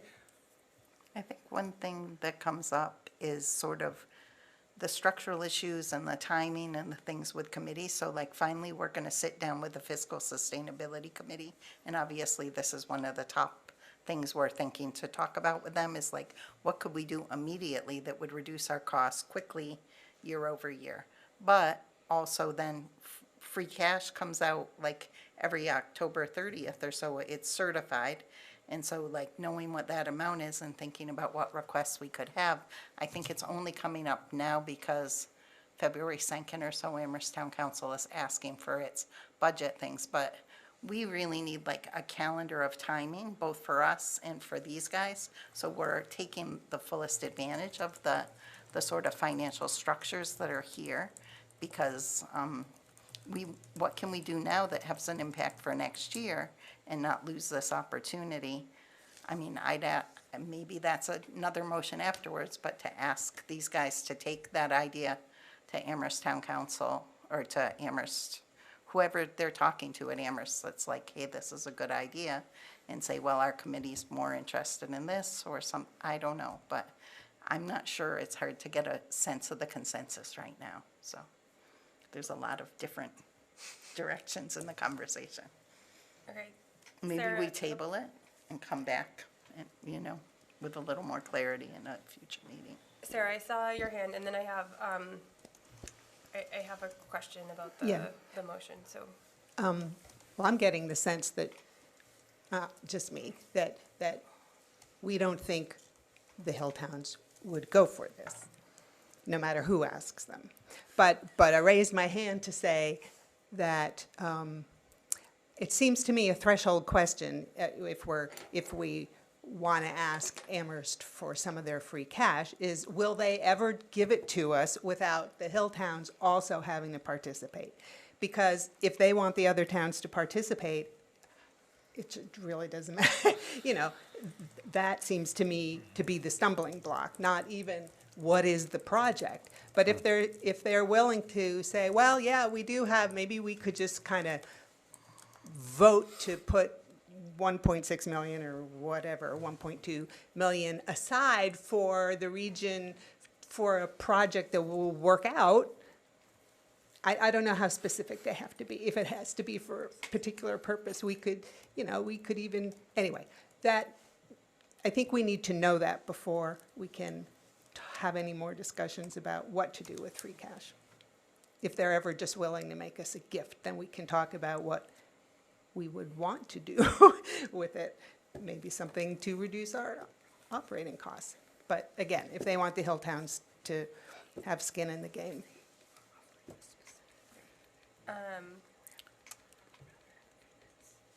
Tim, maybe you're going to answer my question Sure. since you made the motion. So do you want to make your comment first? So a couple of thoughts. Well, last spring, Amherst Town Councilor Haneke made the comment about how it's time for Leverett and the other hill towns to pay their fair share, something along those lines. This had to do with the alternative assessment method, which is now behind us, rest in peace.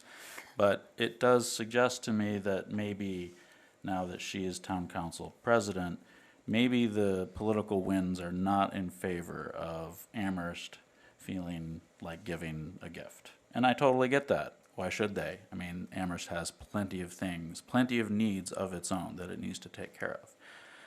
I am not expecting them to give a gift. I think that the way we need to resolve this problem and all of the capital needs problems is with more intensive capital planning. One of the things I'm working on in Leverett, and FinCom Chair Phil Carter is amenable to this, except that we need to phase it in over time. At least I hope he's amenable to it. There's still a discussion to be had there, but Leverett needs to do more to build up stabilization accounts so that we can pay cash for things in the region. We have that for our elementary district. We have the ability to pay for capital needs. The Leverett Finance Committee is very attuned to the elementary district capital plan, but there's no attunement to the regional district capital plan. And then I think, you know, the capital planning in the regional district was interrupted, and what Shannon and Michael and now Sarah have been working on is getting that on rails. So until that's really worked out thoroughly, I'm going to advocate for spending on capital needs, but I'm not going to be able to advocate for sudden capital spending ideas.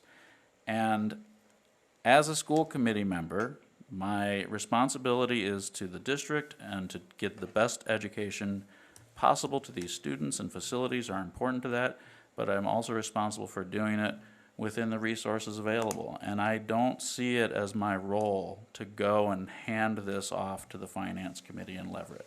I see this as my role to make an informed judgment that we can't do this. That's a judgment I am making as a school committee member who is aware of the resources available and the incredible strain on Leverett as a municipality. I'm not going to lob this off to the Leverett Finance Committee and Select Board for them to have to juggle.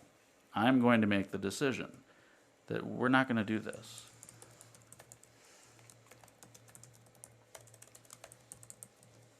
Unfortunately, that did not answer my question. But it's more, my question is more logistical. So your motion is to move to thank the Amherst Town Council for their offer and ask them to write Leverett, Pelham, and Shutesbury to request To consider writing to to Leverett, Pelham, and Shutesbury to about their proposal. consider right to Leverett, Pelham, Shutesbury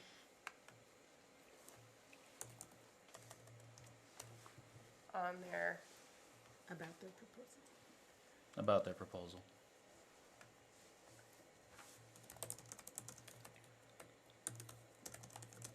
Okay, you move to thank the Amherst Town Council for their offer and ask them to consider writing to the Leverett, Pelham, and Shutesbury about their proposal.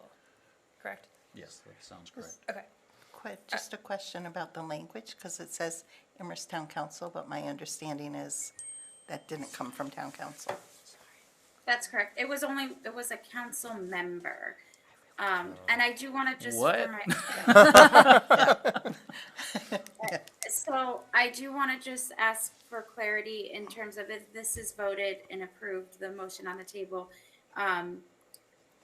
In terms of the best avenue, is the ask that I communicate that, or is the ask that somebody from the committee? Well, let's, sorry, I'm sorry, Shannon, let's take a step back. So which town council, so one person asked about this, this is not a town council decision. No, it's not a formal town council decision. So, I'm sorry, so you had the owner's project manager create a pro bono design because one Amherst Town Council member asked for it?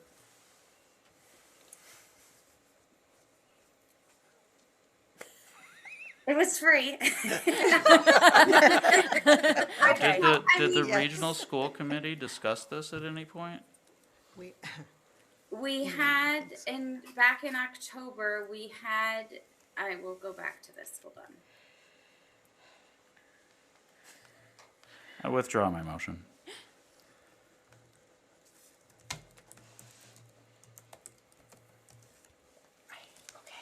Does the second need to Wait, hold agree? on. Yeah, hold on, Pause. she's looking it up.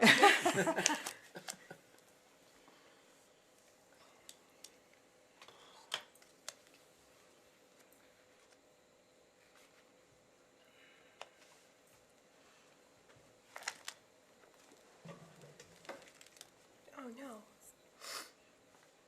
If anybody finds it quicker than me, I'm in October. You could just vote it down.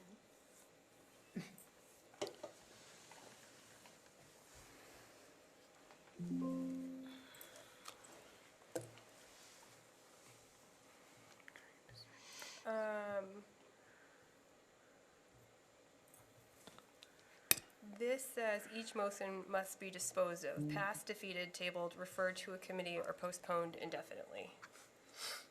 I move to postpone my motion indefinitely. Second.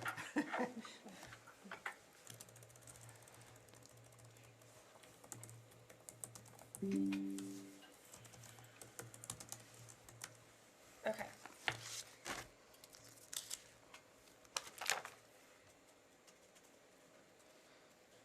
I'm just gonna go to where I save my memos because I don't want to look on there any longer. Okay, so it was seconded. It is open for discussion. It can be amended, and it requires a simple majority to pass. And passing it means we're all done talking about it until somebody else brings it back at no specific time decided. Write that down. Okay. Any further discussion about postponing the motion indefinitely? All those in favor of postponing the motion indefinitely? Excellent. Go team. Okay. So Can I make a- what is the expectation for, what is it that you'd like me to do? There is nothing to be done at this time. We have read and this memo, and we have discussed it, and we are not doing anything about it. Can I Sarah? just thank Shannon, though? I mean, I appreciate you getting that estimate, because we shouldn't ignore, I don't think we should ignore an offer of so much money. So I think it was worth the effort. Yes. Thank you, Shannon and Michael. Anna. One more comment? Yep. So Shannon, I also thank you for doing all of this work. I think you could, if you wanted to, report back to the person of interest and say, I brought the idea up to the regional school committee and there was no traction, and that's the answer. Is that fair, everybody else? Deb? I actually think if we want to do that, we should direct Dr. Z one way or another to do it or not do it. I don't think we can leave it up to Shannon. I don't think that is an appropriate channel. That was like 6 hands. Okay. I think it was William, Sarah, and then Bridget. I was just gonna say, I don't think there's anything to do. People asked for this information, someone asked for it. A memo has already been sent out to all the towns.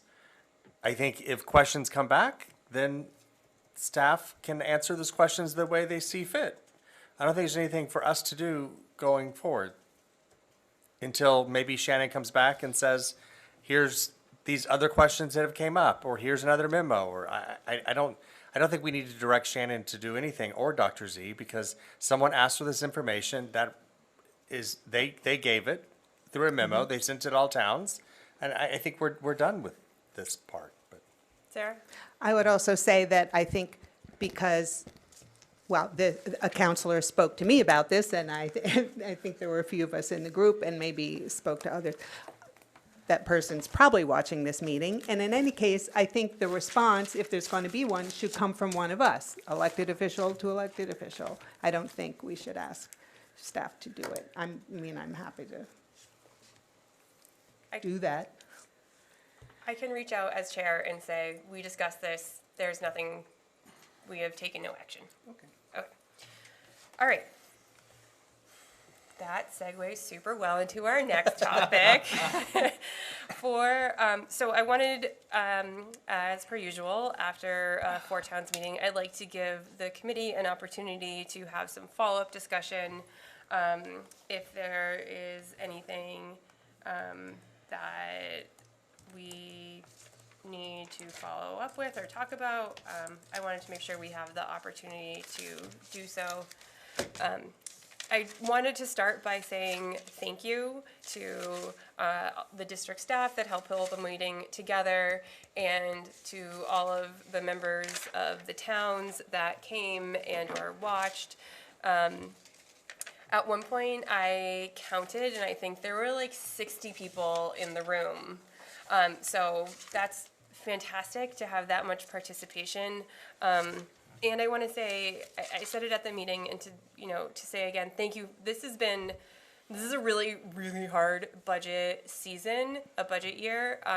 But I wanted to say thank you to our towns for being collaborative and having the really hard conversations and doing it in a way that feels way less antagonistic than any of my previous Fort Towns experiences. So I just wanted to say thank you again to the towns. Anything else anybody wants to put forward? Sarah? Yes. We heard guidance as to, tolerable percentage increases in assessments from Amherst again, from Leverett and from Pelham, not from Shutesbury that I heard. I think the most constraint on, or the guidance that would end up producing or requiring the greatest reductions is Pelham's guidance of 2.5% increase in their assessment over last year. And I would like Shannon to do the calculation as to what the reduction would be that gets us to an assessment that, when apportioned by the statutory method, would give Pelham a 2.5% increase. I did my own estimate, and it is frightening. It is so frightening, I am not even going to mention the number because I hope I'm wrong.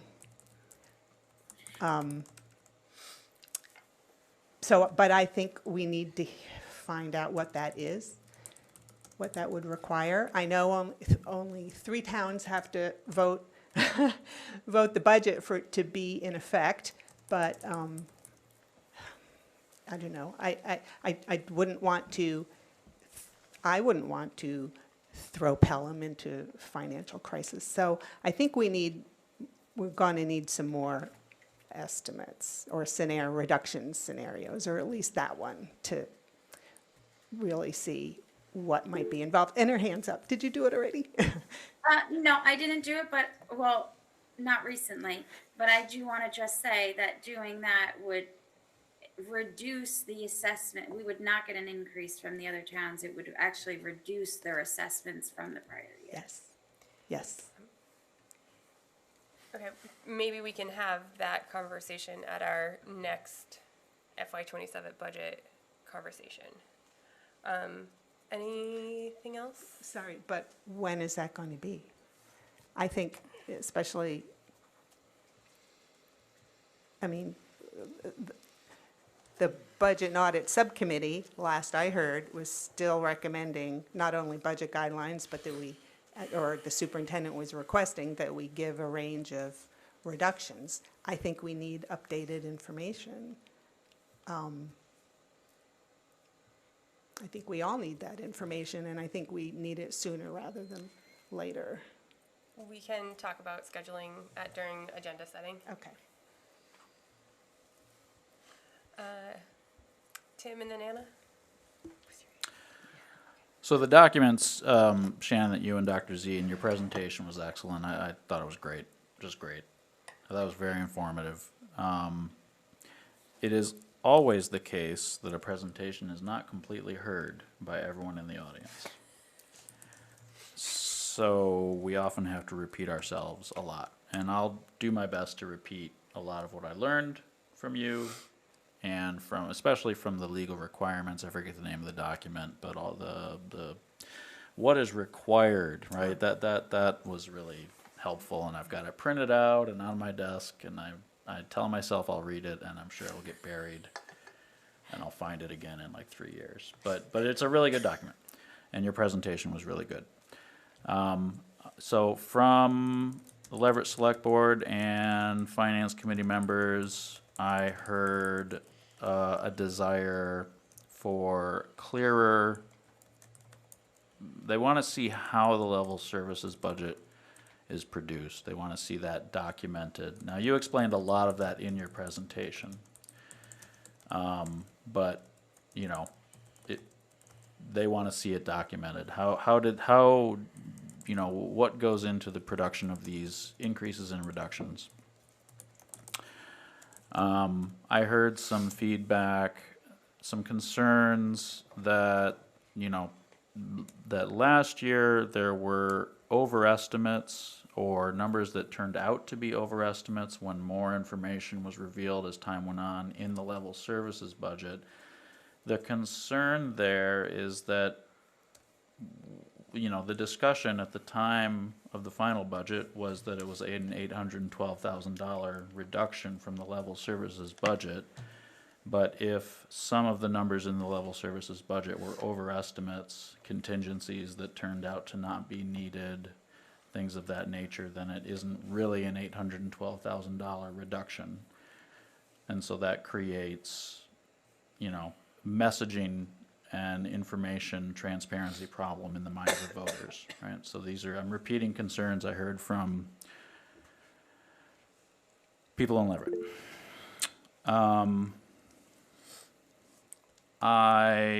Let's see, what's the other thing? So that's one issue to think about, right? Like, I guess there's a general question for us as we proceed this year, which is,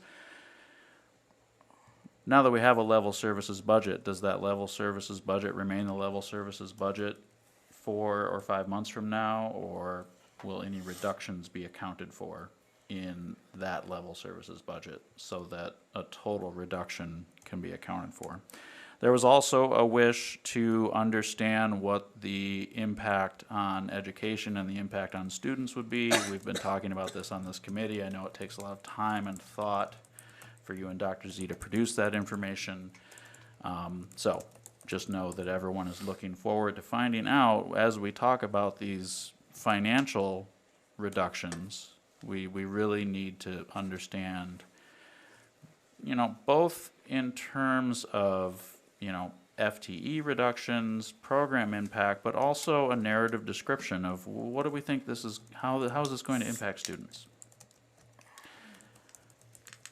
That will equip people on select boards and councils and FinComs to make informed decisions, because at the Four Towns meeting, there was no one in that room who wants to do a disservice to students. But they are responsive to a great many more people who are not in that room, and they need the information. They need to be able to take that information back to our towns and say, if we cut X, it's going to do this to our schools. Right? That, you know, we need to be able to tell that to voters. And one other thing that I spoke with the Leverett FinCom chair about is that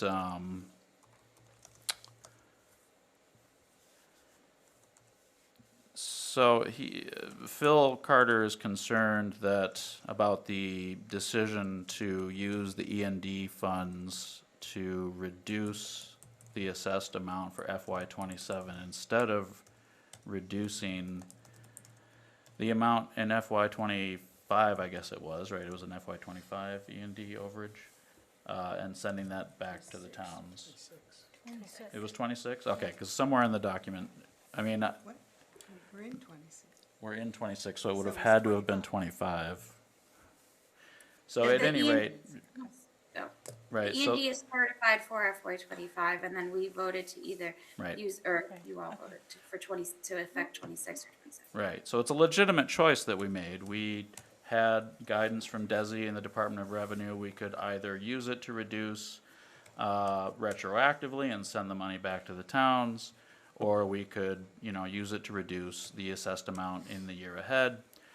So first he says this is not how it's been done in the past. I don't know one way or the other about that. And doesn't have any bearing on the legitimacy of our decision.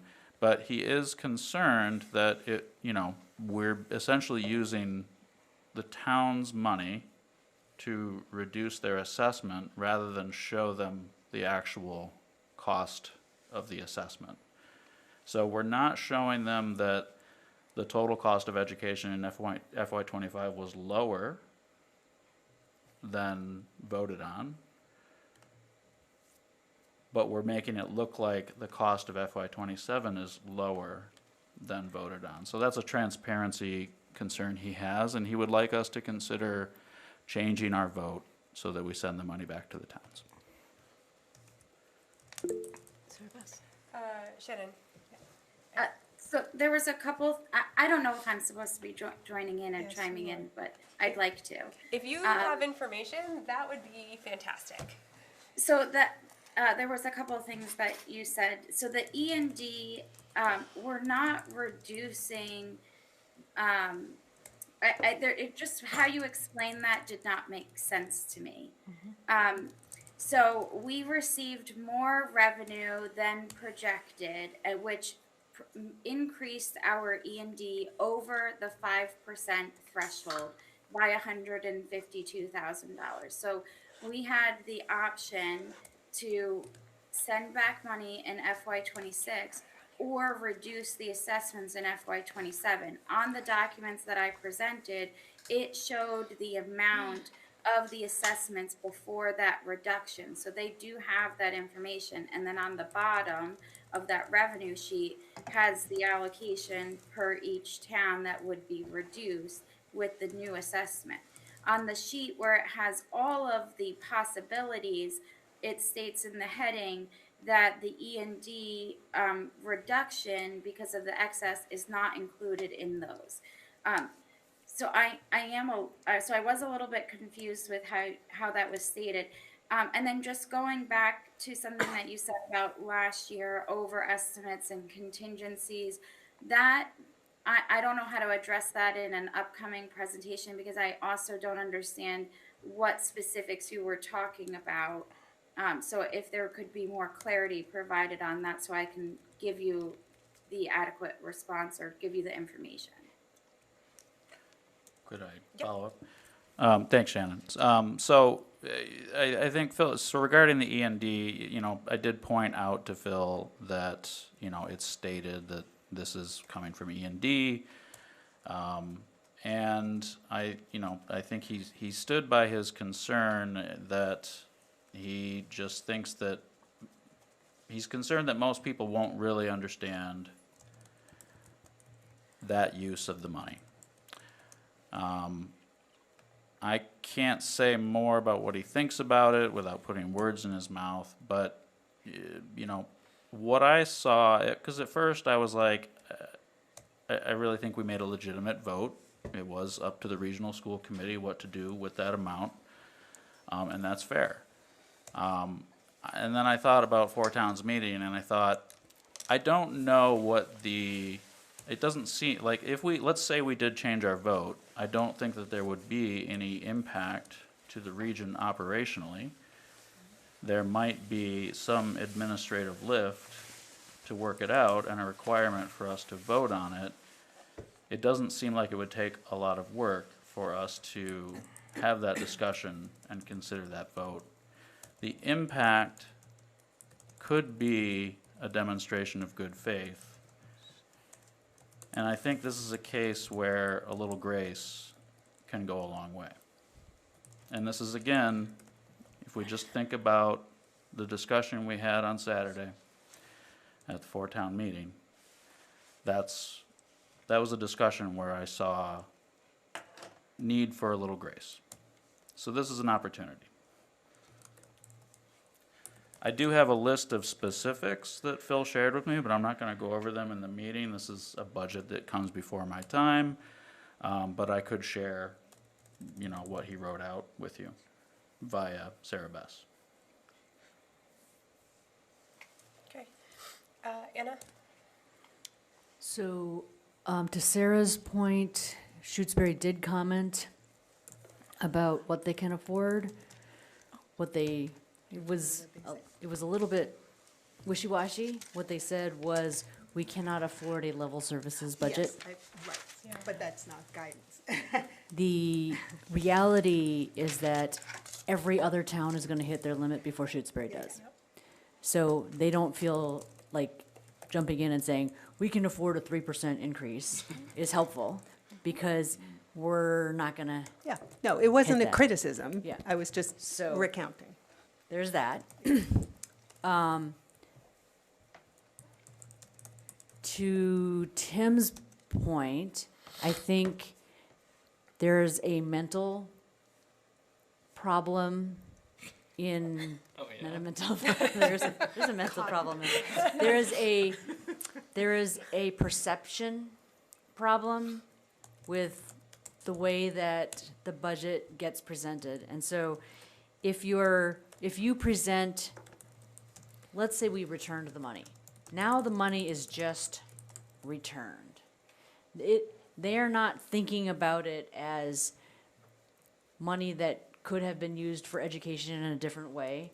They're saying this now gets returned to the towns, and now you say this new budget with these new increases is what is going to be what it is this year.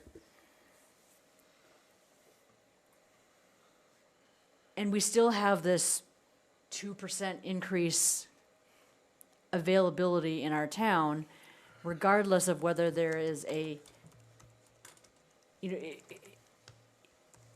if you say then, oh, well, you can reduce your allocation by 100, if we reduce your allocation by $100,000 this year, because, or I guess it's like $40,000 because it's like $11,000, it's not gonna make a huge difference for your town's ability to, it ends up being a huge percentage, but and then the perception of how much of an increase over last year it is becomes different, and then could further restrict the ability of Amherst to donate their full allocation of 3.5 guidance. What I'm saying is, I think Leverett is objecting to the idea of making the amount seem like less when really it is a little bit more, and they want everybody to see that it really is a lot more. And yes, it may be a nicety for them, but ultimately I think it will hurt the region, because people will perceive it as a larger increase and be less willing to go above and beyond that larger increase. So it is a little bit of window dressing, but giving the money back would benefit, would strengthen the town's abilities to object and weaken the regional school committees to push, is the way I would see it. Point of order. Thank you. If we want to have this as an agenda item, let's just Okay. put it as an agenda item. I don't know why we need to debate the merits right now. Okay. It's true. 9:30. Bridget? Well, I would just concur, I'm going back to the bigger topic of the Four Towns recap, which is, I would concur, I thought the presentation was excellent. It provided so much detail and also just like laid out the piece. I think just what we feared would happen, we heard was happening, where people are hearing very loose numbers right now. Last year, state aid was more than expected, so some of those early estimates weren't right, but that's not something we can count on. So, I don't know what we can do except for just go back to holding the Four Towns meetings later, or hope that people can sort of grasp that concept if we want to start earlier and have better communication. It's sort of like one or the other in that sense. To Sarah's point that we need to see what it would be like with Pelham at 2.5%. I just want to note that the top two categories of reductions we have here are both over 25% of our teaching staff. So I don't want to see anything past that, and I don't know what to do, about Pelham, but if we're really at a point where we're talking about having to reduce 25% of our teaching staff because one town can't do it, it either may be a forced time or it may be a time where we reconsider everything. Like that's a very big number. So I don't want to take the reality out of it, even if you go and like add in the numbers people were talking about for like health insurance and whatever, and put $100,000 a teacher, you're still talking about 20 people, or about 20% of our teaching staff. So it's I don't know the way out, but I just want to say, like, right now is just the time to push back as much as we can about the current reality, whether the MTA, the statewide bill, the fiscal crisis bill, whether we're looking at charter school and circuit breaker and those types of pieces, and just going out and pushing where we can. I was in a meeting with Joe Comerford this week, and she also said, that right now she recommends people ask the governor to reopen the foundation budget. I don't see where we get money from that right away, but they really have to look at like what happens to small and medium school districts under the current formula, especially ones that aren't wealthy. So like there's all those pieces, and then there's the pieces in our town, and I think each one of us has to be honest with our town that we don't know how would the schools come through something like this. What would it look like? What does that mean? We had to cancel school on a day that many people were absent. So, I don't know, folks. I'm just trying to keep it real here. Those numbers are devastating and depressing, and I'm an optimist, so I'm thinking of ways to fight back. But I think we have to remember not to get lost in the minutia of but you said X and Y means W and Z and X. These numbers are big and devastating, and we can play with along the margins and get just the right numbers so every person can smile. And yet still, we're really up against it. We got to make bigger plans than these little details. Okay, so I have Deb, Sarah, William, and Tim, and I would like us to keep going after that. Deb. I do have a number, Sarah, but I'm not going to throw it out simply because it reduces everyone. It's with what Anna said. Every other towns would be a reduction from previous. I got 3.35 million. Reduction. Anyway, that said, so it's just not feasible to have everybody else reduced at the 2.5%. What I will say, I had two understanding of what was that conversation at Four Towns about access and deficiency. One was the overage that we applied to the assessment for next year, but it seemed to me like there was another point that it's just the general use of E&D was being challenged by that group there. And those seem to me like that group, the lever group. They were sitting to the right. They were sitting at like 1 o'clock. Anyway, it seemed to me that Shannon has been extremely forthcoming in every part of our budget, refreshingly forthcoming, and being open and honest about applying excess and deficiency to payroll lines beforehand is now creating pushback. And Sean Mangano spoke to this, that we've always applied E&D. And this year we're planning on applying more because it's a balance act. And so that's her decision and Dr. C's decision on how much they feel is a reasonable amount to make. And I just feel like we're so far in the weeds when we start talking about how much they should apply. So I just want to say they are our people, they've been doing this, and that's where I'm going to leave that. In terms of following the budget, it's always going to be this way. It is always going to evolve. Way up until July, it has always been this way. The governor's budget comes out on the 28th. It is due out on the 28th. That'll be our first look, and as you follow it through the various pieces, some of us will be updating our spreadsheets. Oh, it goes up this. Oh, it goes up that. Last year, at the very end, we lost rural school aid. We lost the rural school aid. Actually, I thought it was knocked down by the governor, but it wasn't. I was wrong about that. But it went from 16 million down to 12 million. And that's always going to be something that comes out in July 1. So there's absolutely no way of knowing specifically day to day, month to month, week to week on what this looks like on the ground. But one hopes this is the worst case scenario, and they're not trying to hide things. They're just trying to say this is as bad as it gets, and hopefully it won't get worse.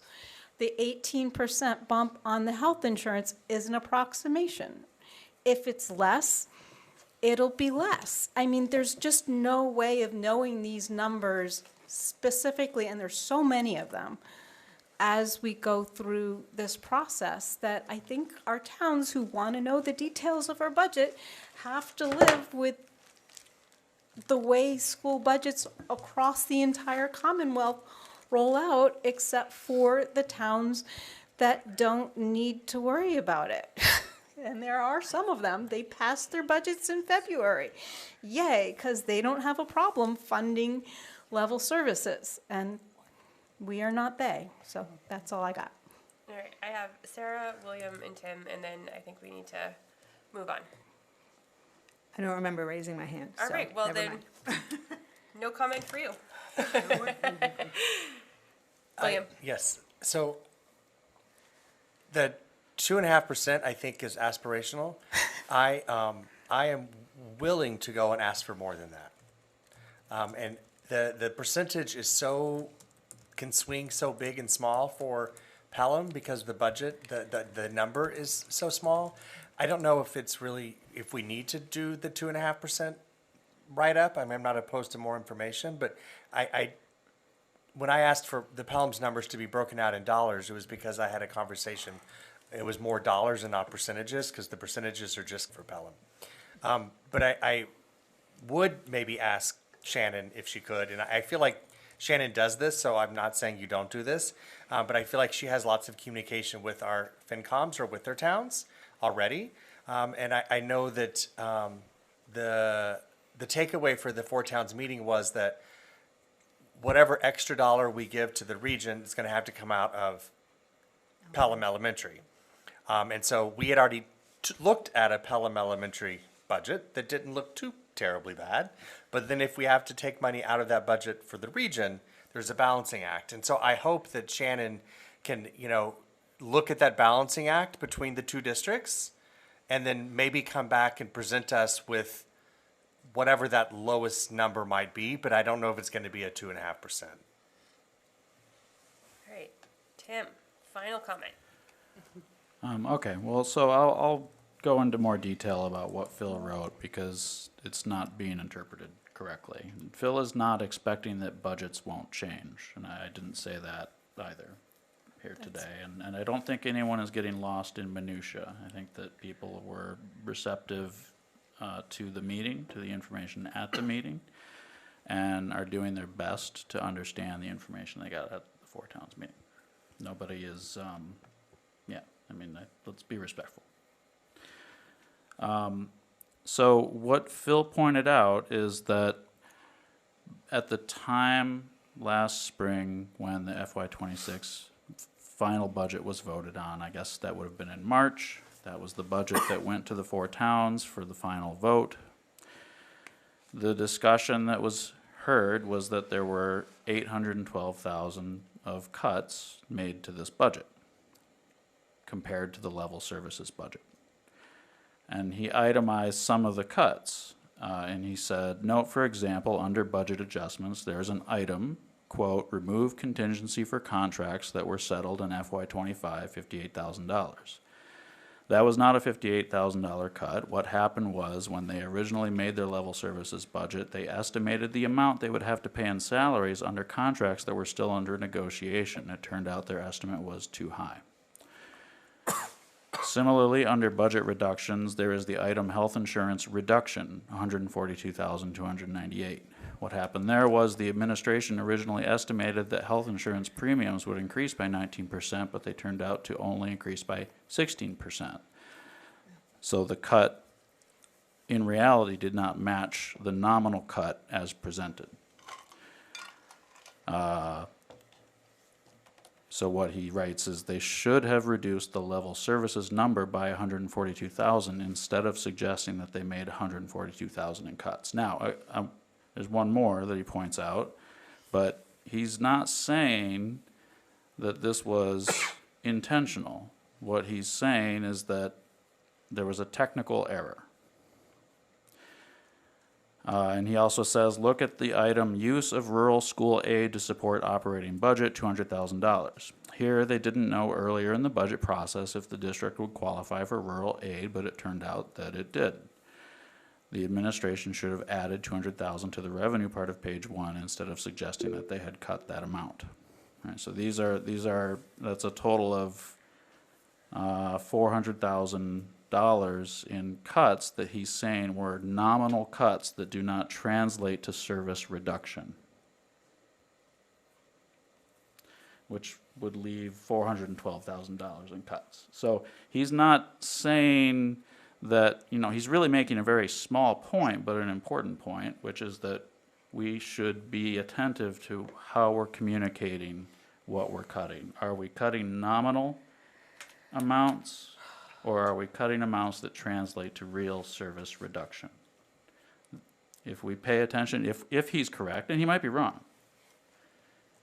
I'm conveying what he said to me. And in principle, I see what he's saying is correct. If there are estimates and they turn out to be lower than estimated, then we should reduce the level service budget rather than saying we're cutting.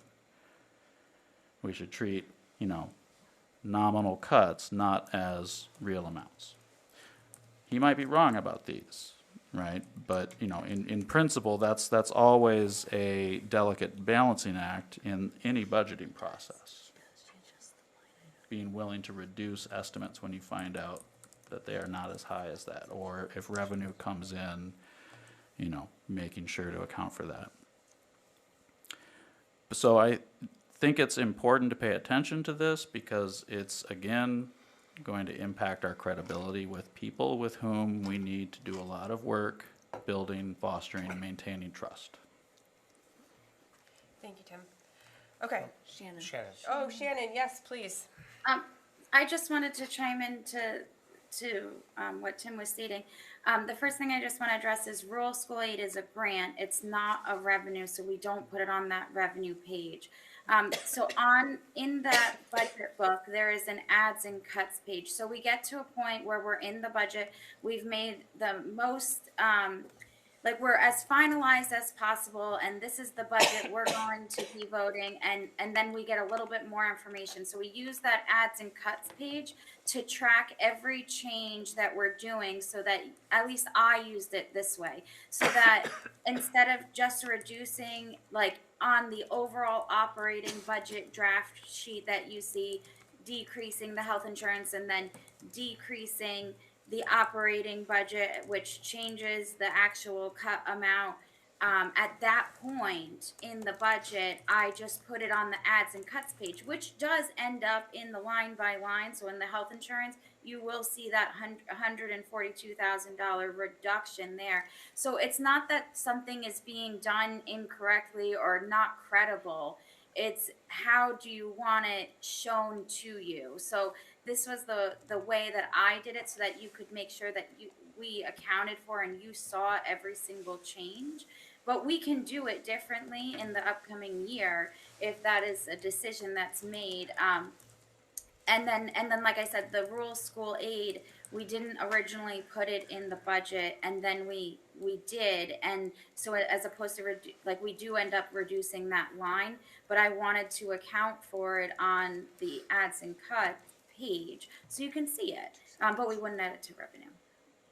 So I guess the question that I think Phil wonders is, you know, is the $812,000 in cuts, is that the right number? I guess you could say it, 812,000 reductions, and how we got there was 142,000 was reduced from health insurance, 200,000 we built in for rural school aid, and then on that page we reduce, a para, or we reduce this teacher or this clerical or this science teacher, whatever it may be. It's on that sheet, and that's what you would refer to when you want to talk about what reductions that we made, and it's all documented. I'm just wondering if 812. I'm just not understanding. Is 812,000 correct? I think we have to move on. Okay. All right. Oh, that's the wrong agenda. That is the Four Towns agenda. Okay. Oh, look, it's right there. Okay. So, thank you, everyone. Just a lot of feedback. Okay, so next up is we have the operating protocols for committee review. Tim, as chair of that subcommittee, would you like to start? Thank you. So we have 3 for presentation or for consideration by the committee adoption as protocols, and to help our new folks understand and our existing folks, since it hasn't been clear in the past. The idea here is that, protocols provide more operational detail about how we do things than policy in theory is meant to or needs to. And so the sort of easiest example or easiest illustration of what this means is that there are policies in our policy book about communication with the superintendent, for example.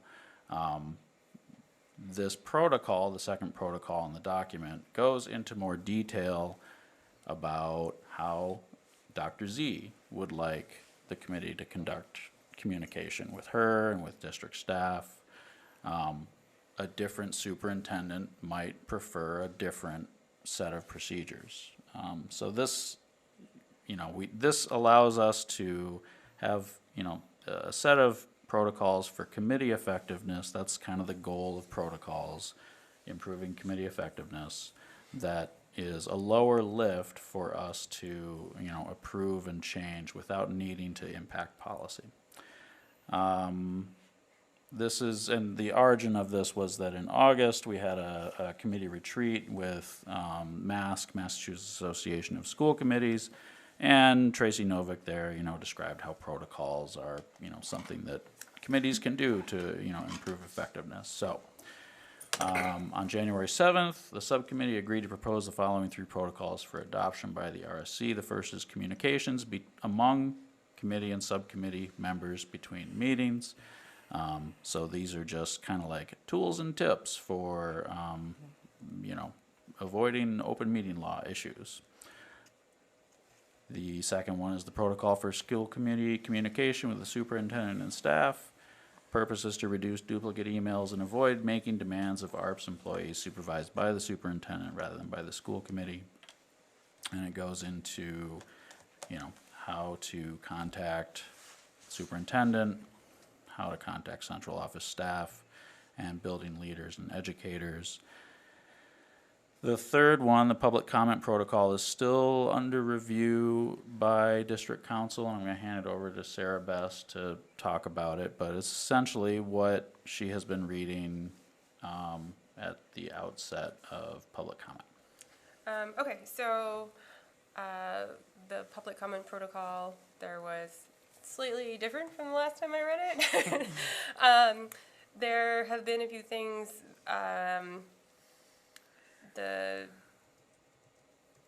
I have been working with Mark Terry about how to have this. I think this, is it perfect yet? No, but I think that done is better than perfect, especially in this circumstance. You know, the pieces, we had some feedback on, you know, the school committee. There's number 2 is a new ad from the first time I read it. You know, appointment of certain other employees. And we did it at the protocol subcommittee meeting, and then followed up with Attorney Terry that we can request that comments be respectful. We cannot insist or demand. I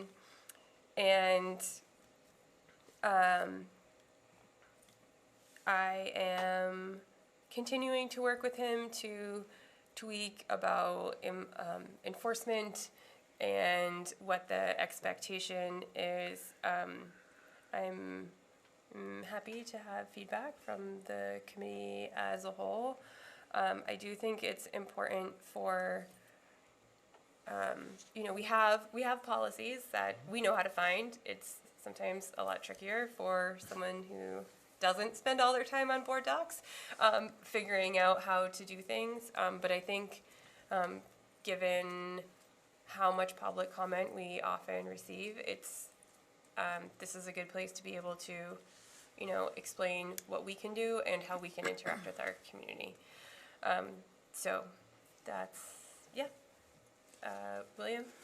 So on the public comment piece, I totally understand that, like, it's not in our purview for personnel matters. And I totally understand what is laid out. But I think that, you know, families of marginalized communities may have limited trust in the internal administrative process. So it might be their way to come and voice something is through public comment, and I don't know if we can take that away legally.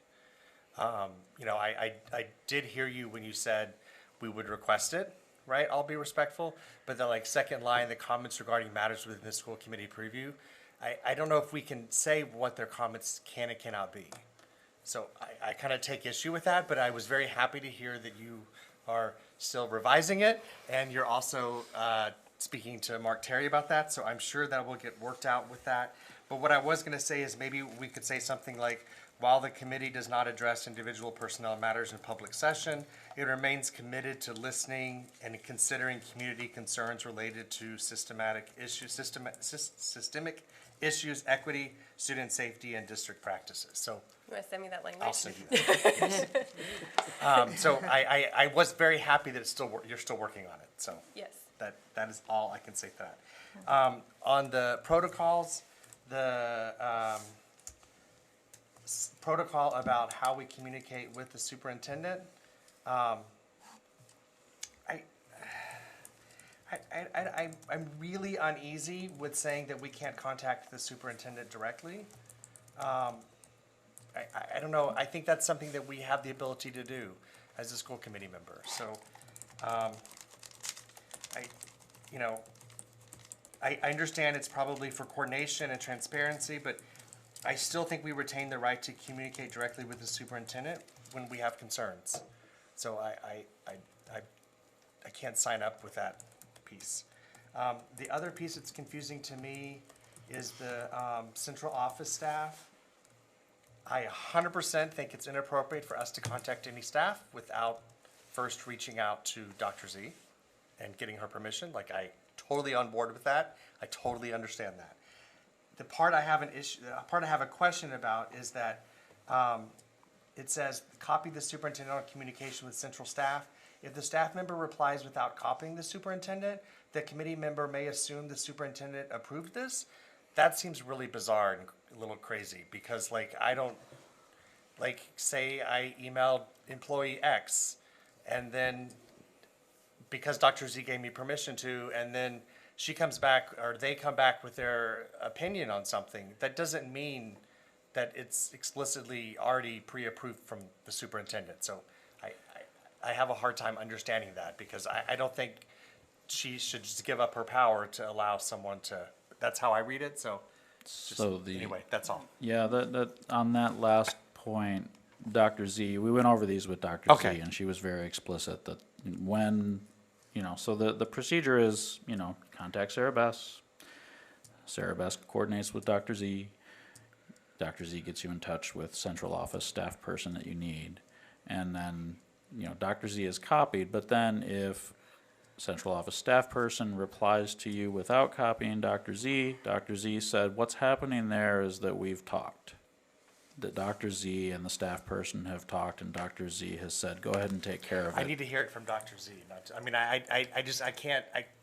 I can't operate Well, having it I mean, hearsay, like passed through people, so I can agree with that, but You- there's no need to continue arguing it. It is what it is. That's the way the protocol's written.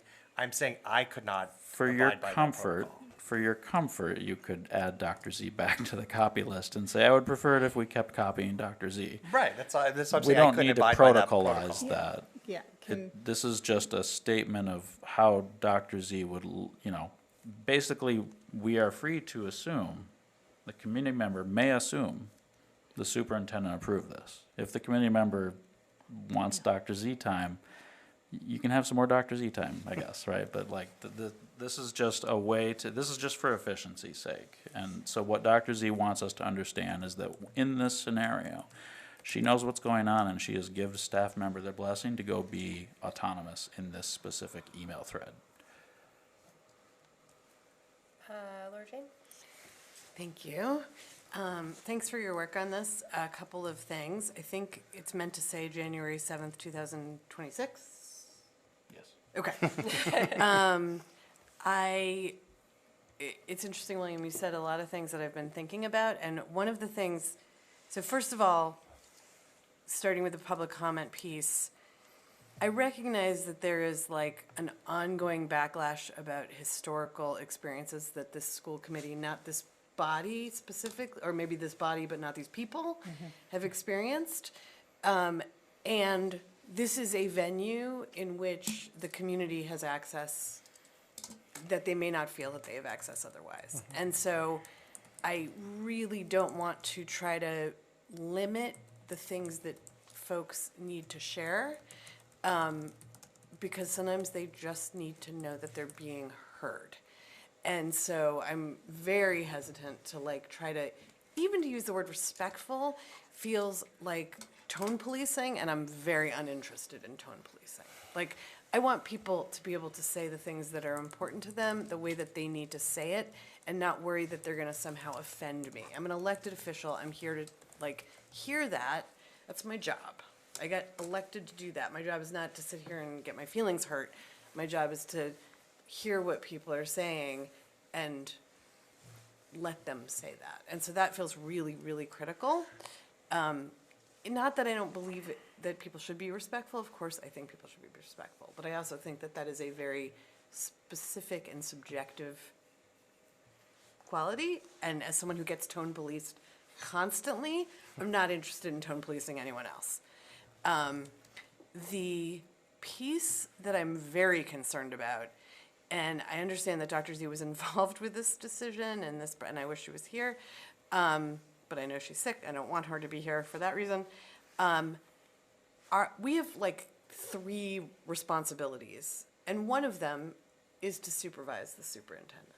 That's kind of one of our central of the 3 jobs that we have.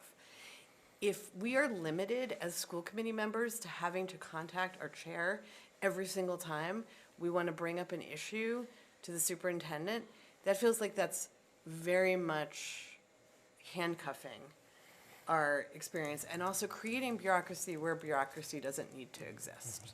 Now, I respect the desire to limit multiple communications, but I also believe that it is not just our responsibility, but our job to communicate with our superintendent. And we're all her supervisor. It's not just the chair is the supervisor. The body is the supervisor. And so I can't get behind having to every single time be like, oh, Sarah Beth, I know you're working, but I have this question I have to ask Dr. Z. Can you please stop what you're doing? And right? Or for Deb. So it feels like a way to kind of limit the very few powers that we actually have. And I'm not prepared to give those powers up at this moment. May I respond? Of course. So that's very thoughtful, and you're right. These are important things that you're pointing out. On supervision, we are responsible for supervising the superintendent, but we do have bureaucracy. We do have limited means by which we supervise the superintendent. There are annual goals. Those are the primary ways by which we supervise the superintendent, and that's a very prescribed process by law. There is, well, I was going to say district strategy, but apparently we don't vote on district strategy, I learned recently. So, but there are other, prescribed ways by which we can supervise. We can't just belt out feedback. Now, I don't remember where it is, and I might be wrong, but is there communication with the superintendent? No, maybe I'm getting this mixed up with staff communications. Is communication with the superintendent in our policies, or is it in Dr. Z's contract, or is it this is just something we wanted to put into the protocol?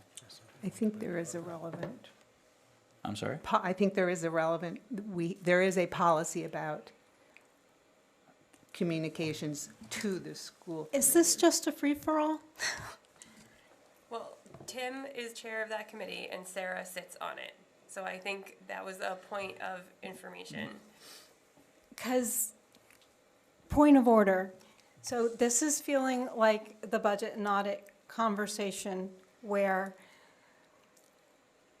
the chair gives the floor to a prearranged order of people, and that it's not whoever asked for the floor next, there's a rebutting going on. And I don't think that's in Robert's rules. As I read them, Robert's rules does not give the chair the option of skipping people because they so choose to. So I don't get what's happening here, and I don't think it is within our in our policy to just manage the meeting in a random way. May I reply? I would say that it is not a random way. I would say it is the same method I have used if the policy subcommittee brings policies forward. The chair of the policy subcommittee leads that part of the conversation. So I think it has been the same. Tim is the chair of the policy subcommittee. I think there were questions that we're looking for answers, and as chair of the subcommittee, he is answering them. As new conversation has happened, I continue to have my list. You are next on it. Tim is currently answering questions that Laura Jane put forward. But point is taken, Deb. I'm getting long-winded, and I'll keep it shorter. I appreciate the feedback. So I may be misspeaking, but I believe there is a policy about it. So there is some bureaucracy that exists to be aware of, and about public comment. My concern from what I understand from my experience on Leverett School Committee, is that without some kind of disclaimer like this, we risk liability issues. If someone says something that violates a student's or a staff member's rights, then we are responsible for that violation legally. Can I just ask? I'm not trying to jump ahead of Deb. Why not? Because I don't want to. But if we have a disclaimer, does that mean that we have, then we're just saying, we've made the disclaimer, the coffee might be really hot, try not to burn yourself. I'm still working on it with legal counsel. So like I said before, Okay. it is a work in progress. It continues to progress. Deb? I withdraw. Sarah? Yeah, getting the document again. So about communicating with the superintendent. I wish the superintendent were here. Maybe we should just postpone the rest of this discussion. But she does not report to, she is not supervised by 14 individuals. She's supervised by 3 committees. And I think that's her concern here, that 14 people peppering her with their own questions and concerns is just, it's like overwhelming, which is why she asks, and I don't remember if the existing policy addresses this or not, that you send them to the chair, who can, first of all, notice if there's like the same kind of question is coming up. And so here is an issue that may merit formal reporting to the committee, whichever committee, or just to keep the chair in the know. But to try to manage the email flow from, I think it's 14 people across all the committees. I gather it's just too much. So, Thank you. yeah. Anna? Oh. So I also feel somewhat skeptical of the idea that we cannot contact the superintendent directly. And the idea that we would have to ask Sarah Bess to ask the superintendent what we want to know, it slows everything down. And I understand that there's some bureaucracy and that we can't pepper the superintendent with questions all the time. So I was wondering if we could use some kind of language that would suggest that we first try, or that we try to go through the chair when possible, but that in certain circumstances, so just leave it as we go through the chair when possible. Because there are certain circumstances when we have a particular concern that feels like the superintendent needs to address. And this is not a question about a protocol. This is not a question about a policy or a question about data. This is I have a constituent who has brought this concern to my attention, or I have this particular concern because I have noticed this problem that needs to be addressed. And I want to go directly to the superintendent to say, I have this concern. Can you please address it or consider this concern? Which is very different from saying, I have this question for the superintendent and I'm just going to go and ask her. And so I think maybe if we have a question, we can try to funnel it through the chair. But if we have a concern that needs addressing, that we can go directly to the superintendent to say, I have this concern and I would like to talk to you about it.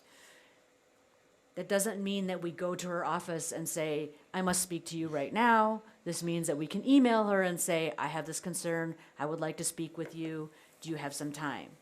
But to say, please, Sarah Bess, please ask the superintendent if I can talk to her at some point is like a little bit too many steps for me. And I would like to have a more direct line to say, I would like to talk to you.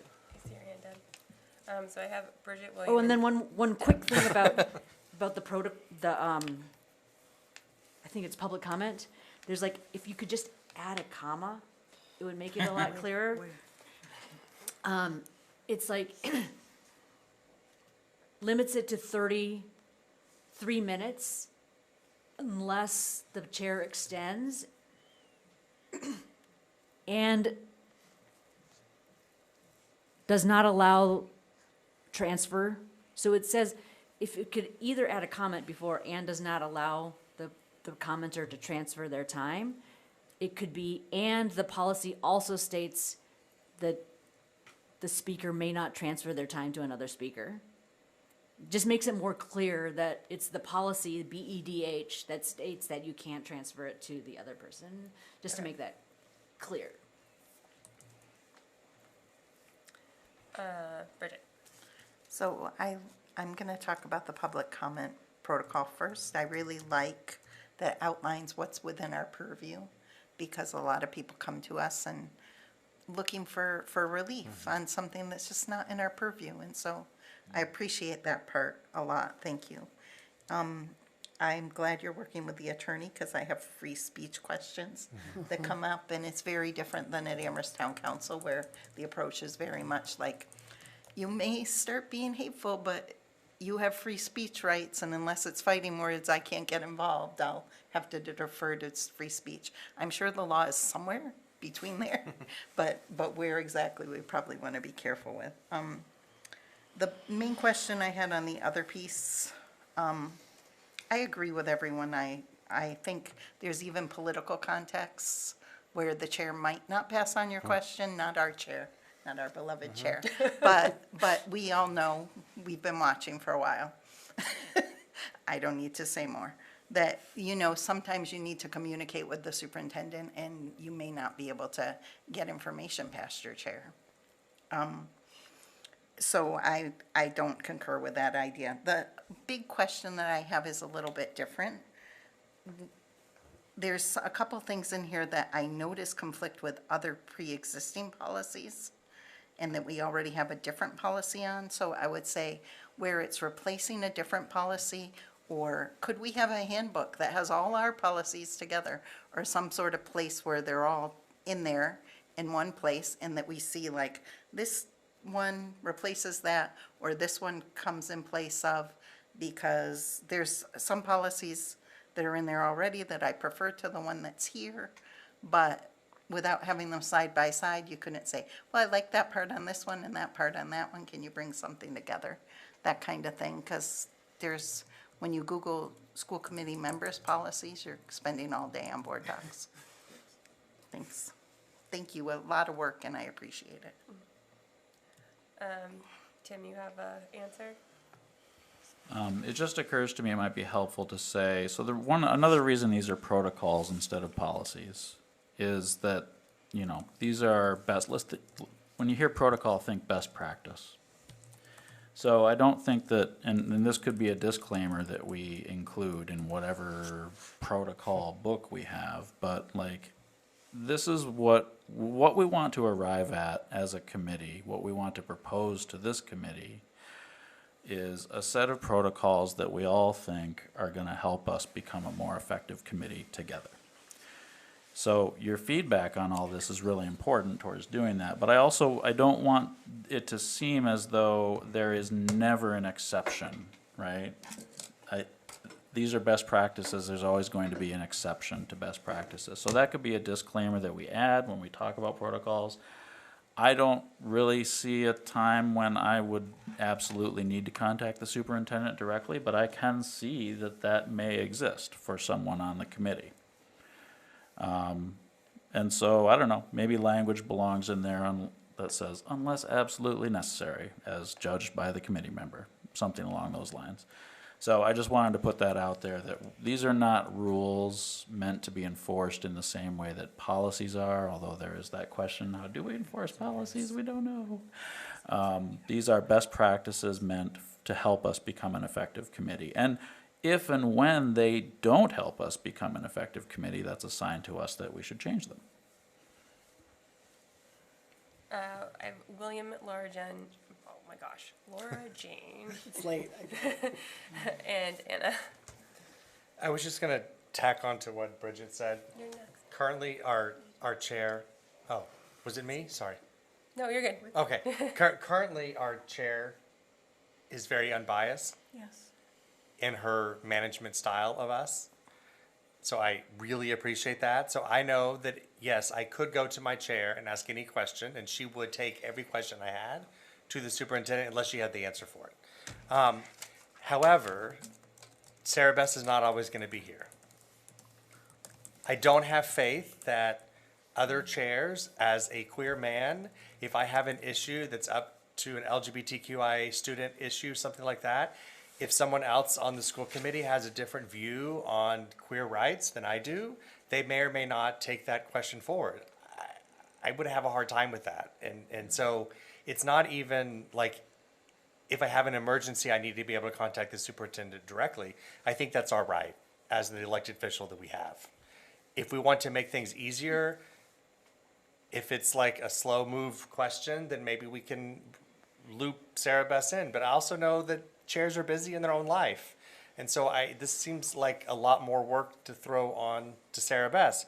Sometimes when we do ask for questions, the chairs will say, hey, we have this document. I know you're going to have a slew of questions. Send us all your questions so then I can coordinate them to the superintendent. I think that streamlines the process and it makes it better. But I am not willing to, I can't give up my ability to contact the superintendent directly, even in a protocol if it's not policy. I just don't think it belongs there. But that's all. And thank you, Sarah Bess, for doing everything you do with your unbiased nature. Yes. I have faith that you would do that. I don't have faith in, not people here, but in future chairs. Thank you. Deb? I apologize for making dispersions. I appreciate Sarah Bess as a chair incredibly. Thanks. My frustration stems from previous experiences, and so it's really hard to have felt like my effectiveness in my sworn duty was limited by a chair's agenda. And I'm just going to leave it at that. But I have a couple questions about these particular protocols. You started off the document saying these are designed to increase the committee's effectiveness. I would ask if that's really true, or if it's designed to increase an efficiency. So that's my number one. Can you Repeat that? are they designed to increase, are they themselves things that increase our effectiveness as a committee? Or is there an efficiency overlay? And are the two related? Because yes, a more efficient committee is a more effective committee, but what do you give up in the process? And I don't know. So I would ask that if you can look at it through that lens. The role of the chair, as our policy states, is very limited, and as is MASC's role, so that we would have to rewrite policy, I think, to align with this. It would be very hard to follow protocols that give the chair a kind of role beyond what is standardly accepted by MASC and other school committees. So I think you really need to think about having a protocol be expansive of the chair's role in a way that is not standard and not supported by other school committees in other parts of the state, and is not what MASC requires or recommends. I think I ask if you have looked at the March 7th, 2023 Supreme Court Justice case, because it says specifically that the civility clause is not enforceable. So I understand it's going through council, but I see this as inconsistent with how I read a very clear MMA article on that particular court case. And then beyond that, I've been on the other side, and I've talked to people about it. It's so frustrating to be there. It's frustrating to be here, but it's so frustrating to be there. They've got 3 minutes, and it's super, super important. The things that they spend time, things that they wait for us to get out of executive session on, the things that they juggle their lives around so they can come here and talk to us. And for us to tell them what we expect from them, I think is overstepping. I think it's very appropriate to say, we care, this is what we can do, this is what we can't do, and I think that is really strong. But to say this is the expectation, and it's not an actionable expectation, and it's a subjective sense of what is respectful and not, is just, it's, how do you make rules that you can't enforce? So when I ran for school committee the first time, a lot of the conversations that I had with constituents or potential voters is, how do you restore trust? Because that was what I was hearing. We don't trust you guys. And I said, you restore trust by being trustworthy, right? And so is this our role here as people who have trusted us, entrusted us to speak for them, to work with our executive office? I don't know. So I guess the last point is, I don't understand why certain parts of this, we have so many rules in our policies, and some of them are about self-governance. Why these rise to the top? Why communication with the superintendent is like one of the top 3 things we're talking about in terms of how we manage ourselves. So I don't understand. I don't understand the process. I don't understand the point. I don't understand the context. It just all feels very controlling to me in a way that has no overarching or guiding principle to what we're doing and why we're doing these things. Laura Jane? The word that keeps coming to mind is the chilling effect. Like, that's like a legal term, that things have a chilling effect, which means that it's my understanding that it prevents people from doing things that they would otherwise want to do. And it feels like a lot of this has that would have that impact on us. It would, I mean, I'm open to copying the chair if I'm writing to the superintendent. If that seems appropriate, that would just be sort of an extra step, but it's fine. But I'm not okay with not being allowed to contact this. I can't talk to a school employee. I understand why, right? Because that makes sense without express permission from the superintendent. But to not be able to talk to the superintendent directly feels chilling. To tell our constituents, to tell our community what they can say feels chilling. Not willing to do that. Just not willing to do that. And I don't think it makes, I understand what your question about efficiency, Deb, and it feels even less efficient to add more layers. So, and I also, this part about use texting for only urgent matters, I don't have the superintendent's text, so I'm out of luck with that, right? That's fine. I don't need to text her, but she's very responsive to me when I've emailed her when I've been not in this role. And I recognize also there's like a big learning curve for me for moving from this side to this side. But I really feel like it's, really critical for elected officials to be as available and open, even if they can't actually do the thing that the people are asking for. So just reinforcing all the things that I said before, I guess. Sorry for adding more time. Okay, so I have Anna and Sarah Marshall, and then I think we should move on. So I want to just comment that protocols are rules, and they aren't guidances. And we got in trouble, the district got in trouble for not following our own protocols when it came to bullying. And so what I would say is, these protocols have to be something that we follow. And if we are not following our protocols, if we are not in compliance with our protocols, we can get in trouble with our constituents, we can get in trouble with DESI. So we need to make protocols that we can actually follow and not treat as guidances for what we generally do.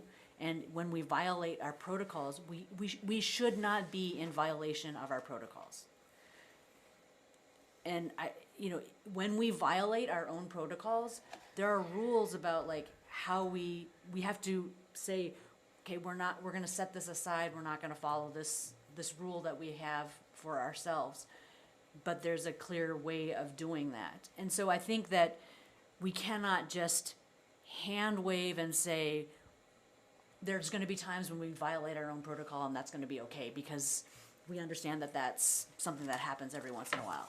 We need to write our protocols in a way that we actually can follow them, and includes exceptions for when we don't follow the general guidance, but explicitly states that this is okay to not follow the normal system, so that we aren't in violation of our protocol whenever we feel the need to separately communicate. And I also believe that you said at one point, Tim said at one point, the superintendent requested, or it made it sound like the protocol that is listed here for contacting the superintendent was sort of a led by the superintendent saying, this is how I would prefer things to happen. And she may prefer this, but this doesn't work for me. And while it may be annoying and it may be overwhelming at some points to be contacted by every single member of the school committee whenever they want to, I think a request to limit our direct communication with her unless we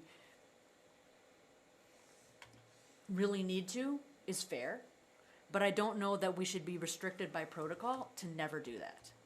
And so I cannot approve a protocol that includes that stipulation. Sarah?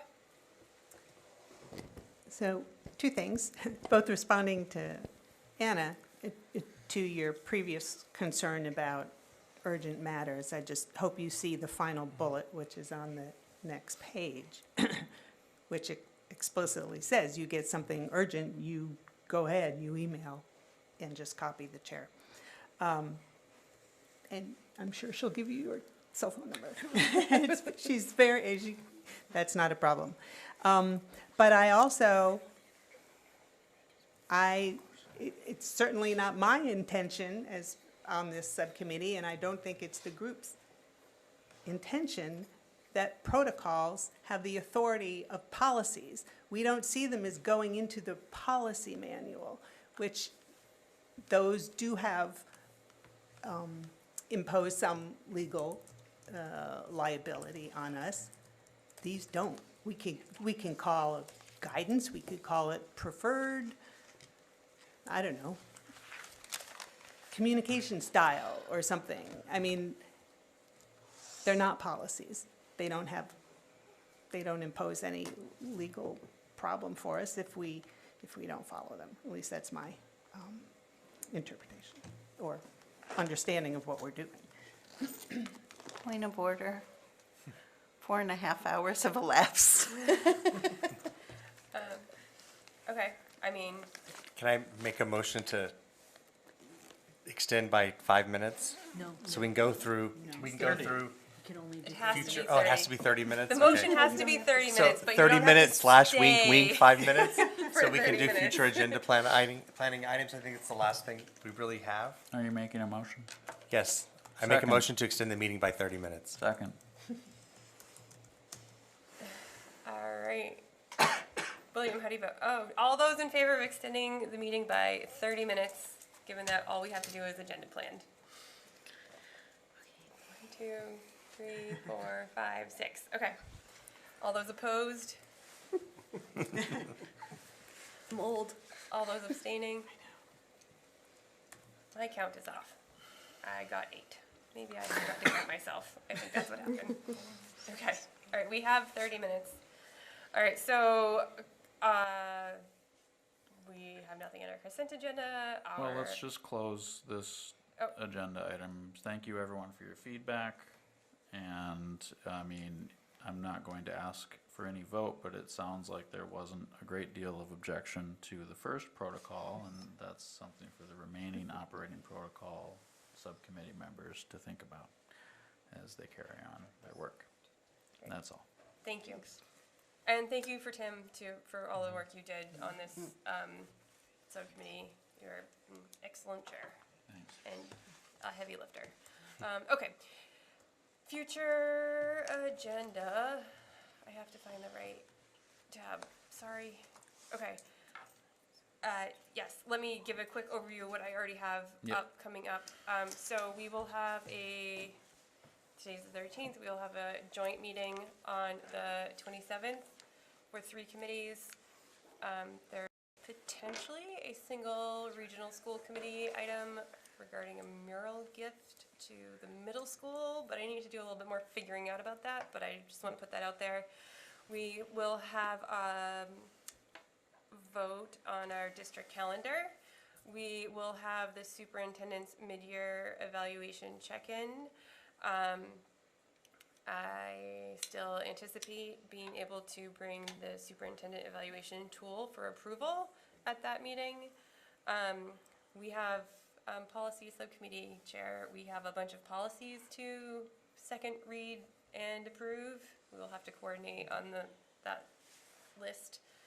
And then the next regional school committee meeting is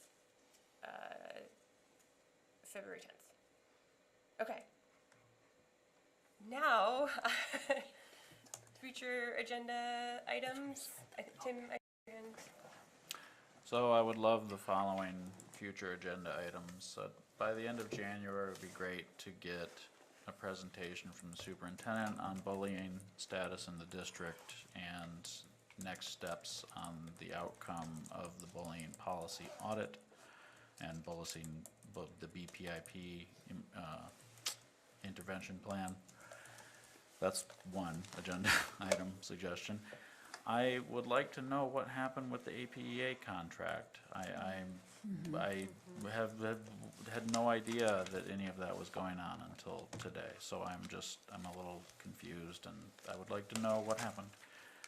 I'd like to consider, the E&D funds question that I brought up earlier from FY25 and our November decision to use it to reduce the assessment for FY27. And I'd like to plan for multiple agenda items to, follow the momentum of William's great suggestions about regionalization at the 4-town meeting. okay. Presentation on bullying status on district and next steps on the bullying policy audit and the BPIP. What happened with the APA contract? Reconsider the FY25 E&D vote. And then what was the last one? Regionalization.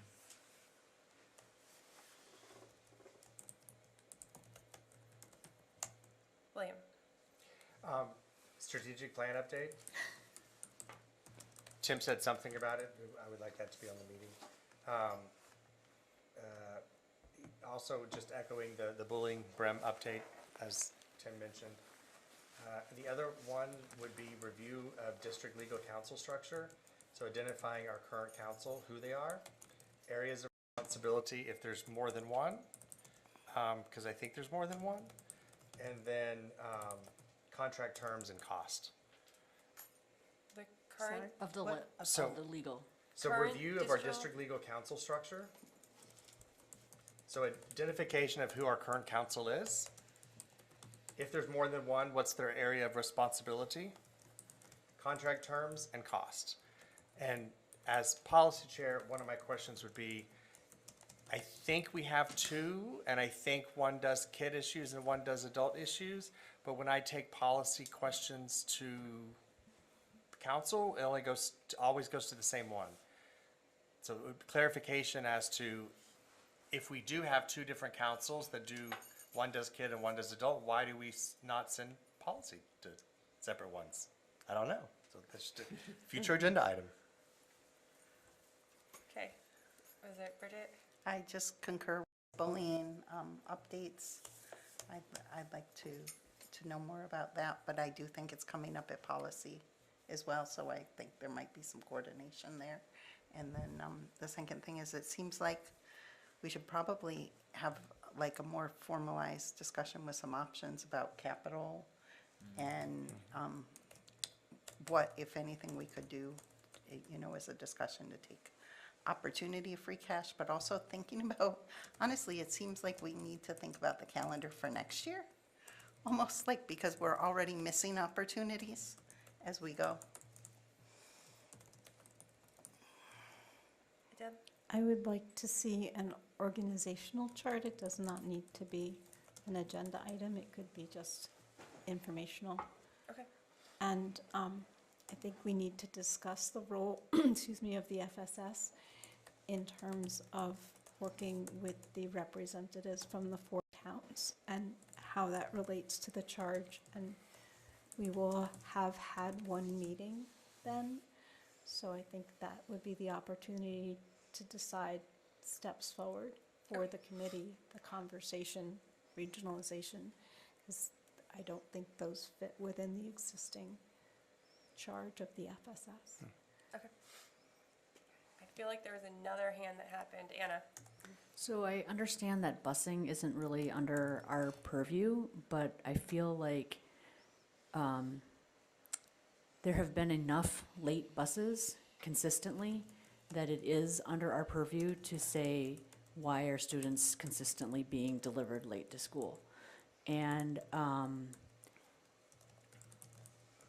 I understand it's a little bit complicated because my understanding is that in some cases it's not the same bus being late all the time. And I do understand that there are a lot of road construction projects that are making buses delayed. I still feel like with all of the problems that are happening in town, regardless of all the problems that are happening in town, we should still be able to get our kids to school on time.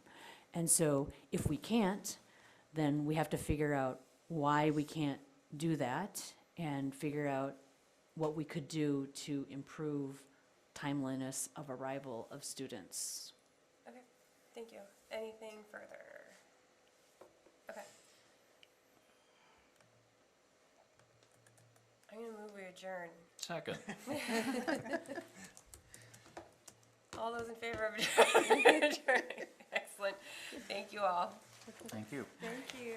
Sorry, Megan. Wow.